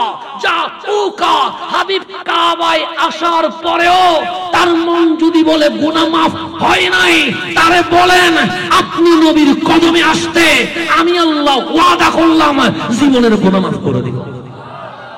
এটা আল্লাহর ওয়াদা, জাউকা, আপনার কদমে আসতে বলেন, মাফ করে দিব। তাহলে আল্লাহ মাফ করার ফন্দি খুঁজে, কি করা? মাফ করার ফন্দি খুঁজে, যে কোনো ভাবে মাফ করব, আমার বান্দারে মাফ করব। সেই জন্য আমরা নামাজ পড়ি কয় ওয়াক্ত? 5 ওয়াক্ত পড়ি কিনা? নামাজের ঘটনা কি সবাই জানেন? জানেন তো? মেরাজে কয় ওয়াক্ত দিছে? 50 দিছে, কিন্তু নামাজ হইছে কয় ওয়াক্ত? কেন হইছে সেটাও তো আপনারা জানেন। যে মুসা আলাইহিস সালাম 6ষ্ঠ আসমানে ছিল, কামলিওয়ালা আনতেছে কয় ওয়াক্ত? 50। মুসা আলাইহিস সালাম বললেন কি নিয়ে যাচ্ছেন? আমার কামলিওয়ালা হাসি দিয়ে বলেন সালাত নিয়ে যাচ্ছি। এটা কি? আমি মেরাজ করলাম সশরীরে, আর আমার উম্মত মেরাজ করবে নামাজে। আমি মেরাজ নিয়ে যাচ্ছি। কয় ওয়াক্ত? 50 ওয়াক্তান, 50 ওয়াক্ত। কালিম বলে আমি বনি ইসরাইলের সরাইছি, আমার অভিজ্ঞতা আছে, এই নামাজ আপনার উম্মত পড়বে না। তো রাসূল তো জানে, কিন্তু লজ্জা পাচ্ছেন, কালিমের কথায় চলে গেলেন। 5 5 5 5 5 5 কমায়া 45 কেটে আছে কত? কালিম বলে এটাও পড়বেন। কথা তো ঠিক, এটাও তো পড়ি না। কালিম বলে এটাও তো পড়বে না।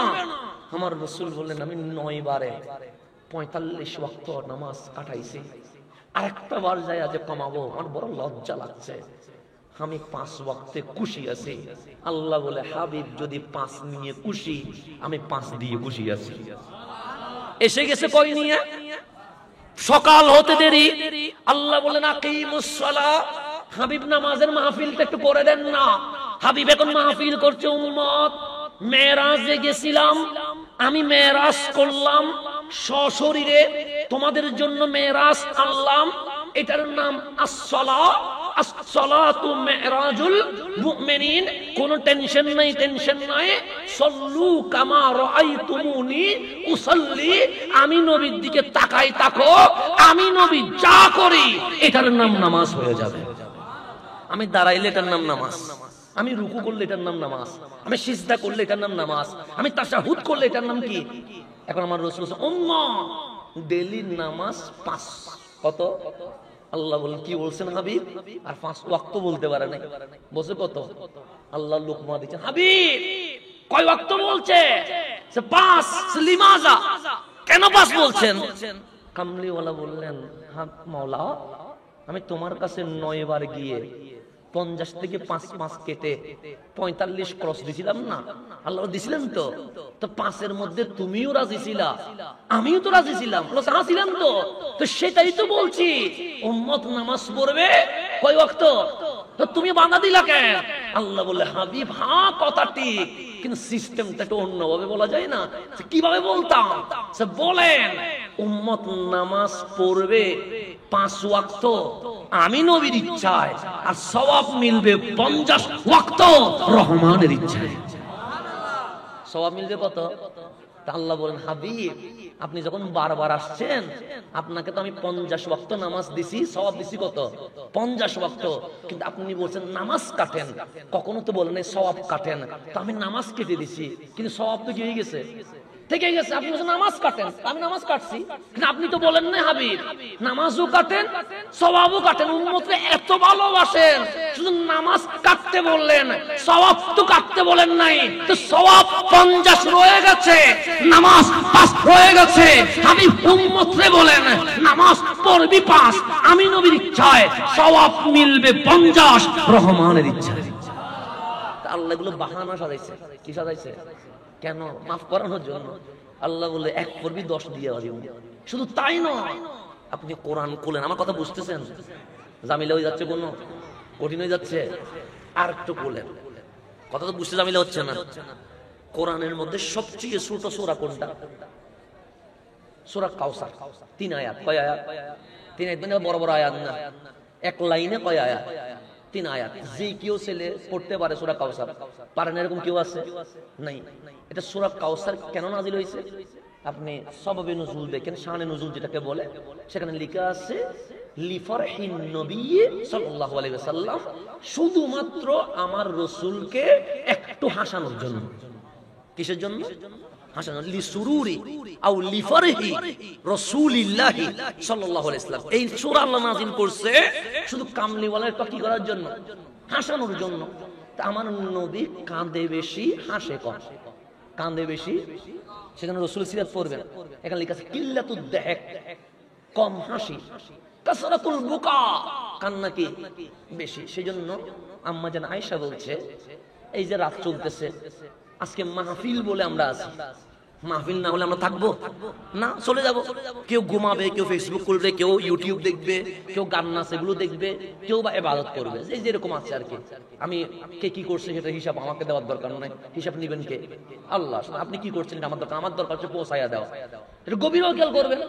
আম্মা জান আয়েশা বলছে, এশারের নামাজ পড়ে একটু হালকা খেয়ে কামলিওয়ালা ঘুমাতে, রাত 12টা হতে দেরি, বিছানায় আর রাখা যায় নাই, রাসূল উঠে ওযু গোসল করে তাহাজ্জুদ পড়া শুরু করে দিয়েছে। তো তাহাজ্জুদ পড়ছেন কে? রহমাতুল্লিল। তা আম্মা জান আয়েশা বলছে, মাঝে মাঝে আমার ঘুম ভেঙে যায়। কেন? সে কে জানি কাঁদে, উঠে দেখি কামলিওয়ালাই কাঁদে। তো রাসূল কাঁদতেন বেশি, হাসতেন কি? তা আল্লাহ বলছেন, জিবরিল আমার নবী কাঁদে বেশি, হাসি কম। মক্কায় শুধু কান্না আর কান্না, মদিনায় এখন মসজিদে নববী হয়ে গেছে, মসজিদে জিলকিবলাতাইন হয়ে গেছে, মসজিদে কুবা হয়ে গেছে। মক্কা আমি ওয়াদা করেছি, ইন্না ফাতাহনা লাকা ফাতহাম মুবিনা, আমার হাবিবের হাতেই আমি মক্কা বিজয় করব। এরপরও আমার হাবিব কাঁদে। আজকে আমি আল্লাহর ইচ্ছে হচ্ছে আমার হাবিব হাসবে আর আমি আল্লাহ দেখতে থাকবো।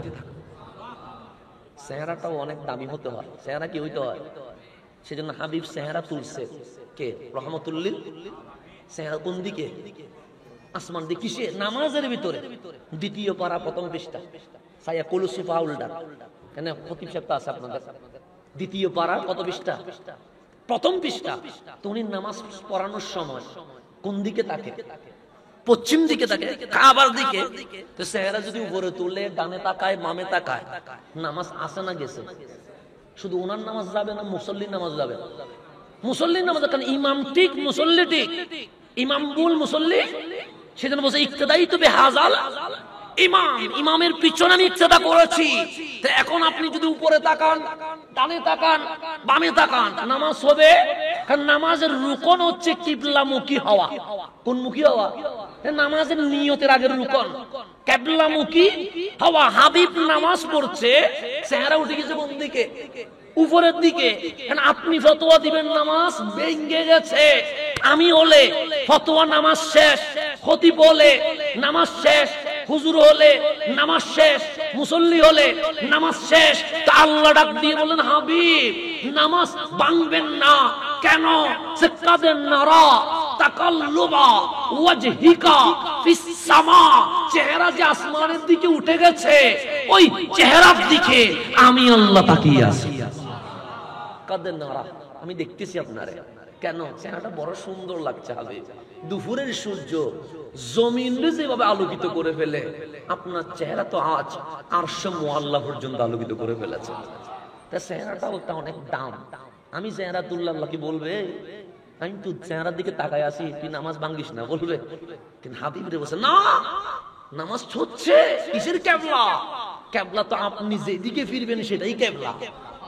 আপনি চেহারা তুলে রাখেন, এটাই কেবলা, এটা আমি দেখবো। এটার নাম রহমতুল্লিল। আল্লাহর হাবিব কাছে মসজিদে নববীর মাঝখানে বসে তা আল্লাহ বলছেন জিবরিল, আমি মাওলার মনসা হচ্ছে হাবিব হাসবে, আর আমি আল্লাহ কি করব? দেখবো। জীবনে কোনোদিন এত আসমত, এত রিফাত, এত তাসিম, এত মর্যাদা আমি কাউরে দেই নাই।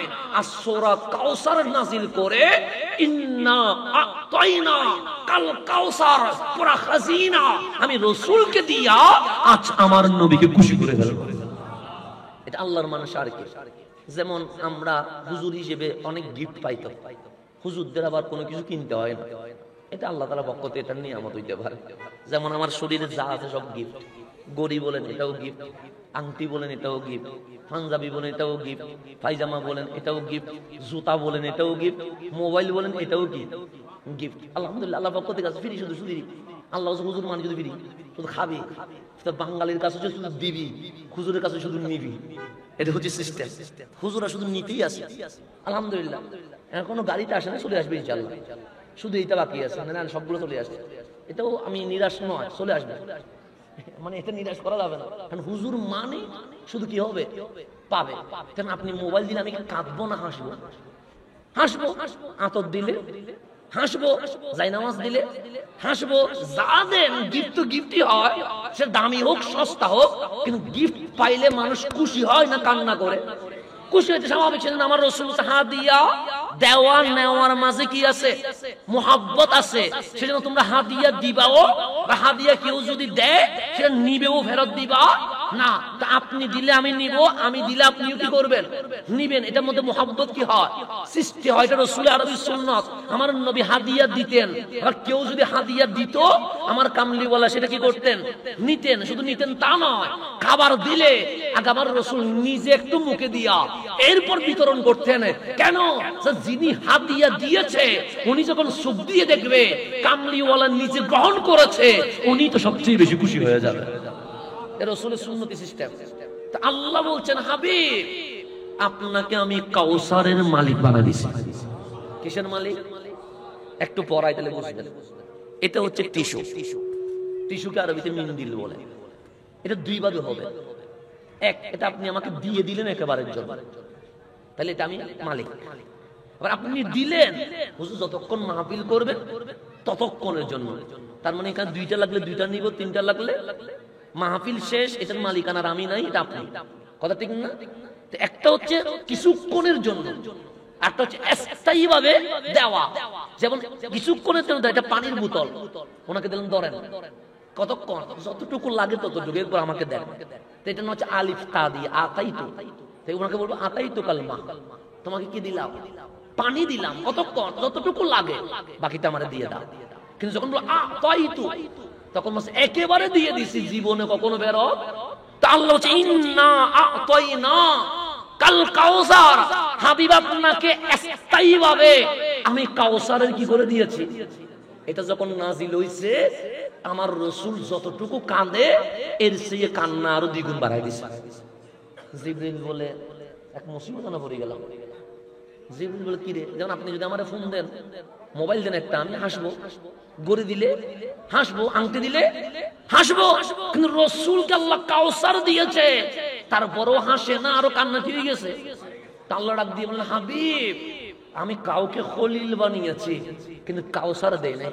আমি কাউরে কালিম বানিয়েছি, কাউসার দেই নাই। কাউকে আমি কুদরতুল্লাহ রুহুল্লাহ বানাইছি, কিন্তু কাউসার হাবিব আপনাকে যেটা কাউরে দেয় নাই সেটা দিয়ে দিয়েছি, কাঁদেন কেন? তখন হাবিব বলে মালিক খুশি হইছি। খুশি হইলে তো কেউ কাঁদে না, হাসে। তখন হাবিব বলে মালিক আমারে দিলা, কিন্তু আমার উম্মতরে তো কিছু দাও না। তো উম্মতরে না দিলে আমি খুশি হই কেমনে? তুমি জানো না আমি আমার জানের চেয়েও বেশি আমার উম্মতরে ভালোবাসি। আমারে দিলে আমি যতটুকু খুশি হব, আমার উম্মতরে তার চেয়ে বেশি দিলে আরো বেশি। তা আল্লাহ বলে জিবরিল দেখছনি আমার হাবিব উম্মতরে কতটুকু ভালোবাসে। আমি কাউসার দিলাম, কাঁদছে আর কাঁদছে, আর বলে উম্মতরে এখনো কিছু দেন নাই। তখন আল্লাহ বলছেন ইন্না আনজালনাহু ফি লাইলাতিল কদর, হাবিব আপনারে কাউসার দিলাম, আপনার উম্মতরে আমি লাইলাতুল কদর দিয়ে দিছি। এই তখন হাবিব হাসতেছে। তখন হাবিব কি করতেছে? আল্লাহ বলে হাসির মধ্যে এত মায়া থাকে, ওয়াদুহা, এত সুন্দর কেমনে হয়? হাসতেছেন তো হাসতেছেন, মসজিদে নববী না, আজকে পুরা বিশ্ব না, আজকে আরশ লৌহে কলম পর্যন্ত আলোকিত হয়ে গেছে। তা লাইলাতুল কদরে আমরা মাহফিল করি। আপনি কোরআন খোলেন, সূরা কাউসারের পর সূরা কদর নাজিল হইছে। কেন? হাবিব কাউসার পায়া খুশি হয় নাই, হাবিব কদর পায়া খুশি হইছে। তা আল্লাহ বলে এত যখন খুশি হইছেন, লাইলাতুল কদরি খায়রুম মিন আলফি শাহর, একটা রাত উম্মতরে বলেন না ঘুমায়া ইবাদত করতে, 83 বছর 4 মাস দিনে রোজা রেখে জিহাদ করে, রাতে তাহাজ্জুদ কোরআন পড়ে, 83 বছর 4 মাস বিরতিহীন ইবাদত করলে যে সওয়াব দিব, এক লাইলাতুল কদরে এর চেয়ে আরো বেশি দিয়ে দিব। আল্লাহ বাহানা বানাইছে। কি বানাইছে? কেন উম্মতের জান্নাত দিব, যে কোনো বাহানায়, যে কোনো ভাবে। তা আল্লাহ যেহেতু বাহানা বানাইছে, আমি যদি সিনেমায় যাই বানায়, নাটকে যাই বানায়, আল্লাহ বলছে তোর আমি মাফ করতে চাই, তুই কোথায় চলে যাস? তুই আয়। তো মালিক বলছে তুই যদি হাঁটি আসিস আমি দৌড়ায়া যাব, এরপরেও তুই আমার পথ থেকে দূরে সরে যাস না। তো এখন আসলে সামনের দিকে যায়, আমার কথাকে আমি শেষ দিকে নিয়ে আসবো, অনেক দেরি হয়ে গেছে, 1:25 অলরেডি, 20 পার হয়ে গেছে। আপনাদেরকে আর বেশি কষ্ট দিব না, একটু গভীরভাবে খেয়াল করুন। আমাদের বিষয় হচ্ছে মরণ আর জীবন, মরণ আর। তাহলে আল্লাহ আমাদেরকে মায়ের পেটে আনছে, 1 নাম্বার মালিক হুকুম দিয়ে বানাই নাই, কি দিয়ে বানাইছে? কুদরতি হাত দিয়ে বানাইছে। সেজন্য আমাদের চেয়ে দামি আর কেউ, সেজন্য আমাদের নাম আশরাফুল মাখলুকাত। আমরা যদি ইবাদতের মতো ইবাদত করি, আমরা যদি আল্লাহর বান্দেগীর মতো বান্দেগী করি, আমরা যদি রাসূলের উম্মতের চেয়ে উম্মতের মতো উম্মত হতে পারে, আমাদের দাম কেমন জানেন? আমাদের দাম কাবা, আরশ, লৌহে কলমের চেয়ে আরো বেশি হয়ে যাবে। এটা হচ্ছে আমাদের দাম। সে জানের দাম বেশি। কিসের দাম বেশি? জানের দাম বেশি। জানের দাম মনে রাখবেন, কাল হাসরের ময়দানে প্রথম হিসাব কিসের হবে? নামাজের হবে। এটা হচ্ছে ইবাদতের মধ্যে। আর প্রথম শাস্তি হিসাব হবে, কেউ যদি কাউরে নির্যাতিত ভাবে মেরে ফেলে, অত্যাচার ভাবে মারে, সর্বপ্রথম খুনির হিসাব হবে। মালিক বলে কেউ কারো জান নিও না। কেন? অন্য কিছু তুমি বসায়া নিতে পারবে, কিন্তু মায়ের বুক খালি করলে সেই মায়ের সুখের পানির বদদুয়া তুমি বসাইতে পারবে না। সেজন্য মানুষের জানের মূল্যায়ন বেশি। কিসের মূল্যায়ন? জান। এটা মনে রাখবেন, জান যেন ক্ষতি না হয়। রাস্তা ভেঙে গেলে রাস্তা পাবে, সমুদ্র 2 ভাগ হয়ে গেলে আবার 1 ভাগ হবে, কিন্তু একটা মায়ের বুক খালি হলে সেই বুকে সন্তান ফেরত দেওয়া সম্ভব। আল্লাহর কাছে জানের দাম বেশি। কিসের দাম বেশি? জানের দাম। এটা মনে রাখবেন, জান। সেজন্য জেনে শুনে কখনো কাউকে কষ্ট দিবেন না, জেনে শুনে কাউকে কখনো মারতে যাবেন না, জেনে শুনে কারো উপর কোনোদিন জুলুম করবেন না, জেনে শুনে কখনো কাউকে মারবেন না। মুসলিম হন, জালেম হইেন না। কেন? সে মুসলিমের হাত উঠতে দেরি, দোয়া কবুল হইতে দেরি হয়। আল্লাহ যেন আমাদেরকে বুঝার তৌফিক নসিব করে। তাহলে আমরা ছিলাম জীবন ও মরণ। কারণ আমি ডাক্তারকে আগে মাফ চেয়ে ফেলছি, জীবন কারে কর, মরণ কারে কর। আমি বসছি, এটার নাম কি? জীবন। আমি কথা বলছি, এটার নাম কি? আমি চোখে দেখছি, এটার নাম কি? আমি কানে শুনছি, এটার নাম কি? আমি গিয়ে নাস্তা করেছি, এটার নাম কি? আমি এখানে পানি পান করছি, এটার নাম কি? জীবন। এখন আসুন মক্কাতে চলে যান। আজকে থেকে 1500 বছর আগে, কত বছর আগে? আবু জেহেল আছে না নাই? আবু লাহাব, উতবা, সাইবা আছে। এখন আমি আপনাদের এখানে মেহমান। কথা ঠিক না? আমি যখন আসবো ওরা গাড়ি নিয়ে যেতে চাইছে, আমি বললাম শুধু গাড়ি আসবে কয়টা? একটা। কারণ বিপদের সময় তোমার ফুলের মালা কতগুলো নিয়েছিল? আমি বলছি না, আমি ফুলের মালা নিব না। কেন? কারণ আমি চাই সবার সাথে মিলে মিশে কাজ করে, আমাকে স্পেশাল ভাবে এরকম করে তোলার দরকার নেই। আমি আপনাদের মতো জবান মানুষ, হয়তো বা যদি হুজুর না হইতো আপনাদের সাথে খেলতে যাইতাম, হ্যাঁ, আপনাদের সাথে রাস্তাঘাটে ঘুরতাম।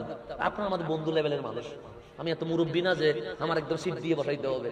তাই এখানে বসছি কেন? চেয়ার একটা আনসেন বসতে হচ্ছে সেজন্য, নাহলে আমার উচিত ছিল নিচে বসে আপনাদের মতো বসে কথা বলা। এত স্পেশাল কেউ না।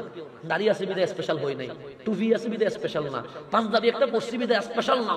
আমার তো মন এটাই বলছে, আজকে যদি আমার মালিক আমার হাতের দিকে তাকায়া যদি রাগ করে, এখানে এমন কেউ আছে যে আমিন বললে তার ওসিলায় আজকে আমাদের মুনাজাত কবুল হয়ে যাবে।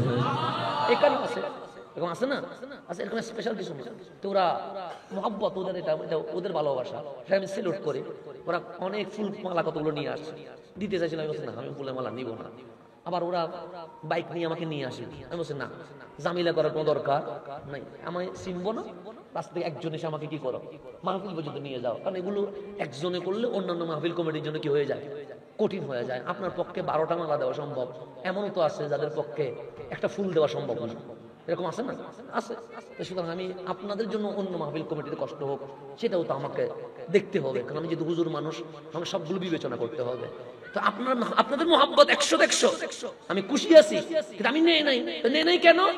কারণ আমার এটা আপনার ইজ্জত দেওয়া আপনাদের কাজ ছিল, কিন্তু আমি নিব কি নিব না এটা আমার কি ছিল, পছন্দ ছিল। কারণ আমি দেখতেছি আমার চেয়ে অসংখ্য যোগ্য মানুষ এখানে আছে, তো ওনারা ফুলের মালা পাওয়ার যোগ্য। তো অযোগ্যরে ফুলের মালা দিলে যোগ্যদের কি হয়, সম্মান হানি হয়। সেজন্য আমি নিয়ে নাই। কিন্তু আপনি যদি আমার গালি দিয়ে দেন, আমি জীবনে আসবো। ধরুন আমি গাড়িতে আসছি, আপনার সিরিঙ্গি ভাষাতে গালি দিয়ে দিচ্ছেন, আমি শুনছি, জীবনে কখনো আর স্টেজে উঠতে পারবে? সেখান থেকে গাড়িতে বলবো যে চলে যাও, কেন আমাকে গালি দিচ্ছে? আমার গাড়িতে যদি পাথর মারেন আমি আসবো না। আমার যদি পাগল বলেন আসবো না। আমাকে যদি হামলা করেন আমি তখন এটাকে ক্রস লাল চিহ্ন দিয়ে রাখবো যে এখানে জীবনে কোনোদিন মাহফিল নেওয়া যাবে, কারণ ওরা আমাকে গালি দিচ্ছে, মারছে। এরকম হয় কি হয় না? আমার রসুলের পাগল বলছে, আমার রসুল হাল ছেড়ে দেয় নাই। আমার রসুলকে পাথর মারছে, আমার রসুল হাল ছেড়ে দেয় নাই। আমার রসুল সিজদায় উটের বুড়ি তুলে দিয়েছে, হাল ছেড়ে দেয় নাই। আমার রসুলকে ধাক্কা দিয়েছে, আমার রসুল হাল ছেড়ে দেয় নাই।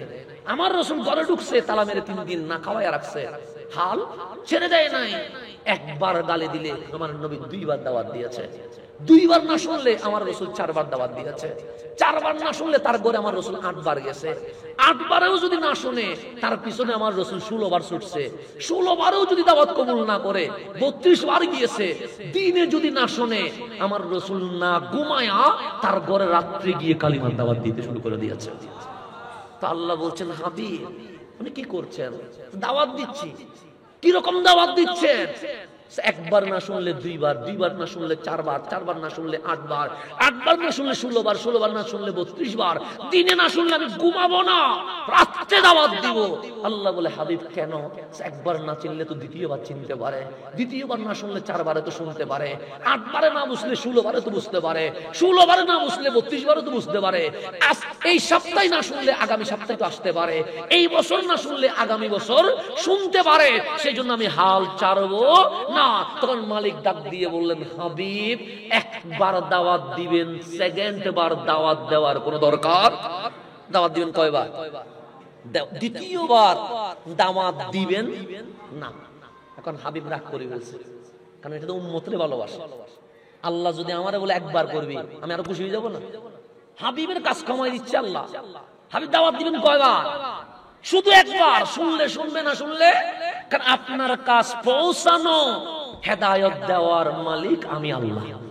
আমি যারে তারে কবুল করব না। এখন এটা বলে আমি খুশি হয়ে যাব না? কারণ আমাকে দাওয়াত দিতে হবে কয়বার? তা হাবিব তো খুশি হবে। হাবিবের চেহারা মলিন হয়ে গেছে। আল্লাহ বলে, রাগ করছেন? হাবিব বলে, করছি। কেন? আমার উম্মতরে একবার দাওয়াত দিতাম। আল্লাহ বলে, হাবিব যে চিনার সে তো প্রথমবারে চিনবে, যে চিনবার নয় সে 10 বছরও 20 বছরও চিনবে না। তা হাবিব মানতে পারতেছে না। হাবিব বলে, না আমি মানতে পারি না। আল্লাহ বলে, প্র্যাকটিক্যাল দেখাবো? হ্যাঁ দেখান। তখন আল্লাহ বললেন ঠিক আছে আপনি প্র্যাকটিক্যাল দেখেন। আবু জেহেল এসে বললেন আপনি কি রাসূল? হ্যাঁ রাসূল। মুজিজা দেখান। কামলিওয়ালা আঙ্গুল তুলছে, এইভাবে ইশারা করলেন, ফাশাক্কাল কামার, চাঁদ টুকরো হয়ে গেছে। আবু জেহেল বললেন ঈমান আনবো না। 2-3 দিন পর আবার দেখছে।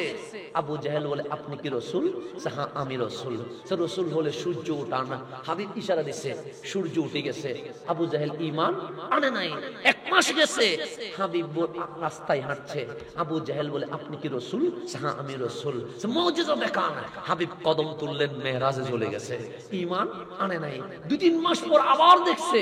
আবু জেহেল বলে আপনি কি রাসূল? হ্যাঁ আমি রাসূল। মুজিজা দেখান। আমার নবী আবু জেহেলের হাত ধরে গভীর জঙ্গলের ভিতরে ঢুকে গেছে। আবু জাহেলের কাঁপানি শুরু হয়ে গেছে। আমার নবী বলে কাঁপো কেন? জঙ্গলে বাঘ আছে, সিংহ আছে, হাতি আছে, আক্রমণ করবে।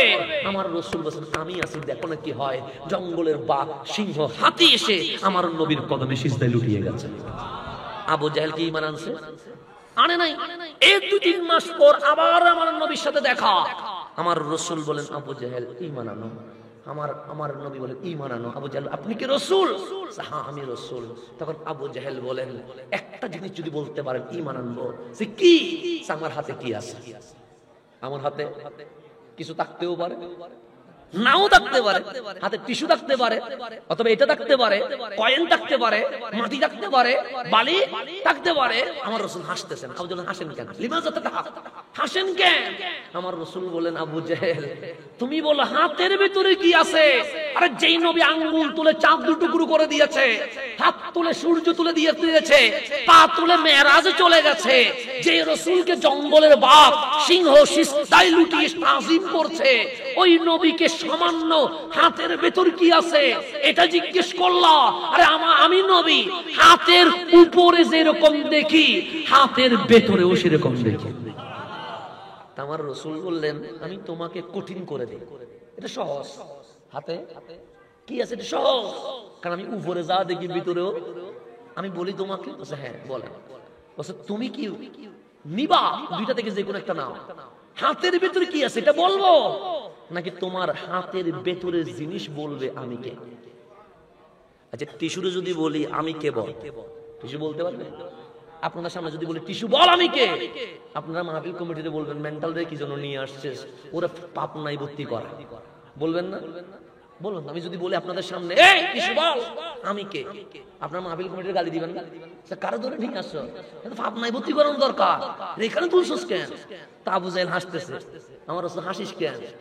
হাতে তো একটা জিনিস তো আছে, রাসূল আছে তো সেটা জানি, সেই জন্যই তো বলছি তোর হাতে কি আছে এটা বলবো, নাকি তোর হাতের জিনিস কি আছে এটা বলবে আমি কে? তা আবু জাহেল বলে যদি হাতে মশা থাকতো, পিঁপড়া থাকতো, কোন প্রাণী থাকতো, তাহলে বলতাম যে এটা কথা বলতে পারবে, কিন্তু হাতে যেটা আছে জড় পদার্থ, থাপড়াইলে আগুনে দিলেও কথা বলতে পারবে না। তা আমার রাসূল নবী তো তারে কয় যিনি অসম্ভবকে সম্ভব করে দিতে পারে। এখন তুই বল হাতে কি আছে বলবো, না তোর হাতের জিনিস বলবে? বলুক তো হাতের জিনিস। আমার রাসূল আবু জাহেলের হাতের উপর হাত রেখে বলছে ইয়া হাজার, এই পাথর। তার মানে হাতে কি আছে? ইয়া হাজার, এই পাথর। কল বল মান আনা, আমি কে? বল কাকে বলতেছে? এখন পাথর হাতের মুষ্টি থেকে বলছে আসসালাতু ওয়াসসালামু আলাইকা সাইয়্যিদি ইয়া রাসূলুল্লাহ আনতা হাবিবুল্লাহ, আপনি আল্লাহর হাবিব, এই জমিনে এসেছেন লিইখরিজান নাস মিনাজ যুলুমাতি ইলান নূর, জাহান্নামীদের জান্নাতি বানানোর জন্য এসেছেন। তাহলে হাতের পাথর নবীর চিনছে নি? আবু জাহেল পাথরে ফেলে দিয়েছে, কারণ যে নবীর চিনে তো সহ্য করতে, এরপর আবু জাহেল চিনছে নি, ঈমান আনছে। আল্লাহ বলে হাবিব আপনাকে আমি প্র্যাকটিক্যাল ভাবে বুঝাইয়া দিলাম, শতবার কোটিবার মুজিজা দেখাইলেও ঈমান আনবে না। দাওয়াত দিবেন কয়বার? একবার আজকে থেকে রাত জাগ্রত হবেন না, আজকে থেকে দিন রাত একাকার করবেন না, দাওয়াত দিবেন। একবার ঈমান আনার হলে একবারে ঈমান আনবে। ঈমান যে আনবার নয়, হাজারবার দাওয়াত দিলেও ঈমান আনবে না। তখন আল্লাহর হাবিব বলেন একবার দাওয়াত দিব, সেকেন্ড বার দিব না কেন? তখন আল্লাহ বলছেন ইন্নাকা লা তুসমিউল মাউতা, হাবিব আপনি মরারে শুনাইতে পারবেন না। কারে? ইন্নাকা নিশ্চয়ই আপনি, লা তুসমিউ শুনাইতে পারবেন না, আল মাউতা কারে? মরারে। আবু জেহেল হাঁটছে, আল্লাহ বলে মরা। আবু লাহাব ভাষণ দিচ্ছে, আল্লাহ বলে মরা। উতবা সাইবা নবীরে পাগল বলছে, আল্লাহ বলে মরা। মক্কার মুশরিকরা বাজার করছে, আল্লাহ বলে মরা। তো মালিক ওরা তো হাঁটছে, চলছে, বসছে, কথা বলছে, ওরা তো জিন্দা। আল্লাহ বলে এটার নাম জীবন নয়। যেই চোখ নবী দেখার পর নবী চিনে নাই, যেই কান নবীর শান শুনে নাই, যেই জিহ্বা ইয়া রাসূলুল্লাহ বলতে পারে নাই, যেই হাত নারায়ে রিসালাতের স্লোগান দিতে পারে নাই, সে দুনিয়াতে জিন্দা হওয়ার পরেও আমি রহমানের দরবারে মরে গেছি। তাহলে মরা তারে কয় যে নবী চিনেন। এটা আমি বলি না, কোরআন বলছে ইন্নাকা লা তুসমিউল মাউতা, আপনি মরারে শুনাইতে। জিন্দা কারে কয়? কারবালার জমিনে হুসাইনের শরীর পড়ে আছে, আর বল্লমের উপর হুসাইনের চেহারা উপরে আছে। ডাক্তার এসে বলছেন দেখ কি হয়ে গেছে, মরে গেছে। কেন? সে গলা তো আলাক হয়ে গেছে, শরীর পড়ে আছে জমিনে, গলা পড়ে গেছে কোথায়? বল্লমের উপরে। আল্লাহ বলে ডাক্তার কি বলছিস? মরা বলছি। কেন? নিঃশ্বাস নেয় না, নড়াচড়া করে না। আল্লাহ বলে লা তাকুলু লিমান ইউকতালু ফি সাবিলিল্লাহি আমওয়াত বাল আহিয়া, হুসাইন রে মরা বলিস না। কেন? নবী প্রেমে আল্লাহর রাস্তায় যে জীবন দেয় সে মালিকের লিস্টে মরা নয়, জীবিত হয়ে গেছে। তাহলে একটা হচ্ছে মরা, একটা হচ্ছে জিন্দা। যে নবী চিনে নাই সে মরা, আর যে নবী চিনছে সে জিন্দা। এখন যে নবী চিনে নাই সে কি, আর যে নবী চিনছে সে কি? কারবালা থেকে আমাদের শিক্ষা হচ্ছে গর্দান যদি সত্যের জন্য, ন্যায়ের জন্য দুই ভাগ হয়ে যায়, সে মরা নয়, সে জিন্দা। আর যদি দুনিয়াতে কেউ জুলুম অত্যাচার করে টিকে রাখতে চায়, সে জিন্দা নয়, সে হাকিকতান কি হয়ে গেছে, মরে গেছে। আমার নবীকে যে চিনতে পারে নাই সে মরে গেছে, যে নবী শান বলতে পারে নাই সে মরে গেছে, যে এজিদের পক্ষে বলছে সে মরে গেছে, যে এই দুনিয়ার জমিনে আল্লাহ রাসূলকে চিনে নাই, কোরআন চিনে নাই, সে মরে গেছে। এখন আসেন একটু গভীরভাবে খেয়াল করবেন। মায়ের পেটে আসছি, এক নাম্বার আল্লাহ বলে আমি তোমাকে কুদরতি হাত দিয়ে বানাইছি। কি দিয়ে বানাইছি? এখন একটু গভীরভাবে খেয়াল করবেন। আপনি মায়ের পেটে কয়দিন ছিলেন? 10 মাস 10 দিন ছিলেন, 9 মাস ছিলেন, 8 মাস ছিলেন, যতদিন ছিলেন। মায়ের পেটে কি মরা ছিলেন না জিন্দা ছিলেন? এতে কোনো সন্দেহ আছে? জিন্দা ছিলেন, লড়ছেন। মা ঘুমাচ্ছে, আপনি কাটাক্কা দিচ্ছেন। মা ঘুমাচ্ছে, আপনি পা দিয়ে নড়া দিচ্ছেন। মা রান্না করছে, আপনি পেটের ভিতরে ডিস্টার্ব করা শুরু করছেন। জিন্দা ছিলেন না মরা ছিলেন? মায়ের পেটটা কি বড় না ছোট? ছোট। ছোট পেটে জিন্দা রাখছে কে? তো আল্লাহ ডাক দিয়ে বললেন বান্দা, আমি তোকে আলমে আরওয়াতে মা ছাড়া ডাইরেক্ট দুনিয়ায় আনতে পারতাম, কিন্তু মাঝখানে মায়ের পেট কেন নিছি জানিস? আমরা বললাম কেন? আল্লাহ বলে নাস্তিক তোরে বলবে মাটির কাজ খেয়ে ফেলা, তোর মানুষ বলবে মাটির কাজ চুষে ফেলা, দুপুরতি দুনিয়ায় সিনেমা দেখ, কিশোর গ্যাং কর, জানা করবে, বিচার কর, ওদের কথা শুনিস না। কেন?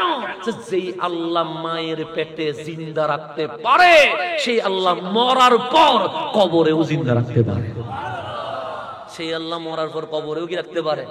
সেজন্য মাঝখানে নাস্তিকের কথা না শোনার জন্য মায়ের পেট নিয়ে আসছে আল্লাহ। তোর ডিস্টার্ব করবে শয়তানে, সেজন্য আমি মায়ের পেটটা নিয়ে আসলাম। তোর মা কষ্ট করছে তোর ঈমান দেওয়ার জন্য, তোর মা কষ্ট করছে নাস্তিকের কথা না শোনার জন্য, তোর মা কষ্ট করছে তোকে যেন কেউ বিভ্রান্ত করতে। তো মায়ের পেটে তো জিন্দা থাকা সম্ভব না। আল্লাহ বলছে যেরকম মায়ের পেটে অসম্ভবকে আমি আল্লাহ সম্ভব করে জিন্দা রাখছি, মায়ের পেটের চেয়েও বড় হচ্ছে কবর। যিনি ছোট্ট পেটে জিন্দা রাখতে পারে, উনি বড় কবরেও কি রাখতে পারে? জিন্দা রাখতে পারে। এখন যখন মায়ের পেটে 8 মাস হয়ে গেছে, 9 মাস হয়ে গেছে, মায়ের আস্তে আস্তে ব্যথা বাড়তেছে, যখন প্রসব বেদনা উঠে গেছে, মায়ের কাহানি শুরু হয়েছে, মায়ের চিল্লানি শুরু হয়েছে, তখন এলাকার মা বোনরা বলছে তার সন্তান হবে, ঠিক না? মায়ের ব্যথা উঠলে কি হয়? প্রসব বেদনা হয়। প্রসব বেদনা হলে মানুষ কি বলে? সন্তান হবে বলে। তা আল্লাহ কোরআনে কি বলছে জানেন? আল্লাহ বলে ইজা জুলজিলাতিল আরদু জিলজালাহা। মা যেরকম প্রসব বেদনা উঠলে কাঁপানি শুরু হয়, একদিন এই জমিনের কাঁপানি শুরু হবে, কবর তত্তর করে কাঁপবে। ওয়া ক্বালাল ইনসানু মা লাহা। মানুষ বলবে কবরের কি হইছে, কবরের কি হইছে? আল্লাহ বলে ওয়া আখরাজাতিল আরদু আসকালাহা। মায়ের পেটে কাঁপানি উঠলে মা যেরকম সন্তানকে ধরে জমিনে ছেড়ে দেয়, যেদিন কবর কাঁপবে সেদিন কবর তোমারে ধরে ওয়া আখরাজাতিল আরদু আসকালাহা, তোমারে ধরে আমি রহমানের সামনে দাঁড় করায়া দিবে। পালানোর কোন সুযোগ আছে? নাই। আল্লাহ বলছে তোর ডান বামে যাবি কোথায়? তোর ধরে রহমানের সামনে দাঁড় করায়া দিবে। ট্রেক্কারওয়ালা শিক্ষা হচ্ছে আপনার হাত দিলে দুনিয়া পাবেন, গদ্দাম দিলে ঈমান পাবেন। এই ঈমান রক্ষা করার জন্য হাত নয়, প্রয়োজনে গদ্দাম দিয়ে দিতে হবে। প্রয়োজনে কি দিতে হবে? এটাই হচ্ছে কারবালার শিক্ষা। তা আপনি মায়ের পেটে জিন্দা ছিলেন, দুনিয়াতেও জিন্দা, কবরেও জিন্দা, হাসরেও জিন্দা, জান্নাতেও। সেদিন আল্লাহ খালাকাল মাউতা ওয়াল হায়া। জীবনটা যদি তোমার ইবলিসের পথে যায়, এটা মরণ। আর এই দুনিয়াকে লাথি মেরে তুমি যদি রহমানের দিকে চলে যাও, দুনিয়াটা মরণ হলেও কবর থেকে জান্নাত পর্যন্ত জীবন হয়ে যাবে। তা আল্লাহ যেন আমাদেরকে জীবন ধারণ করার তৌফিক নসিব করে।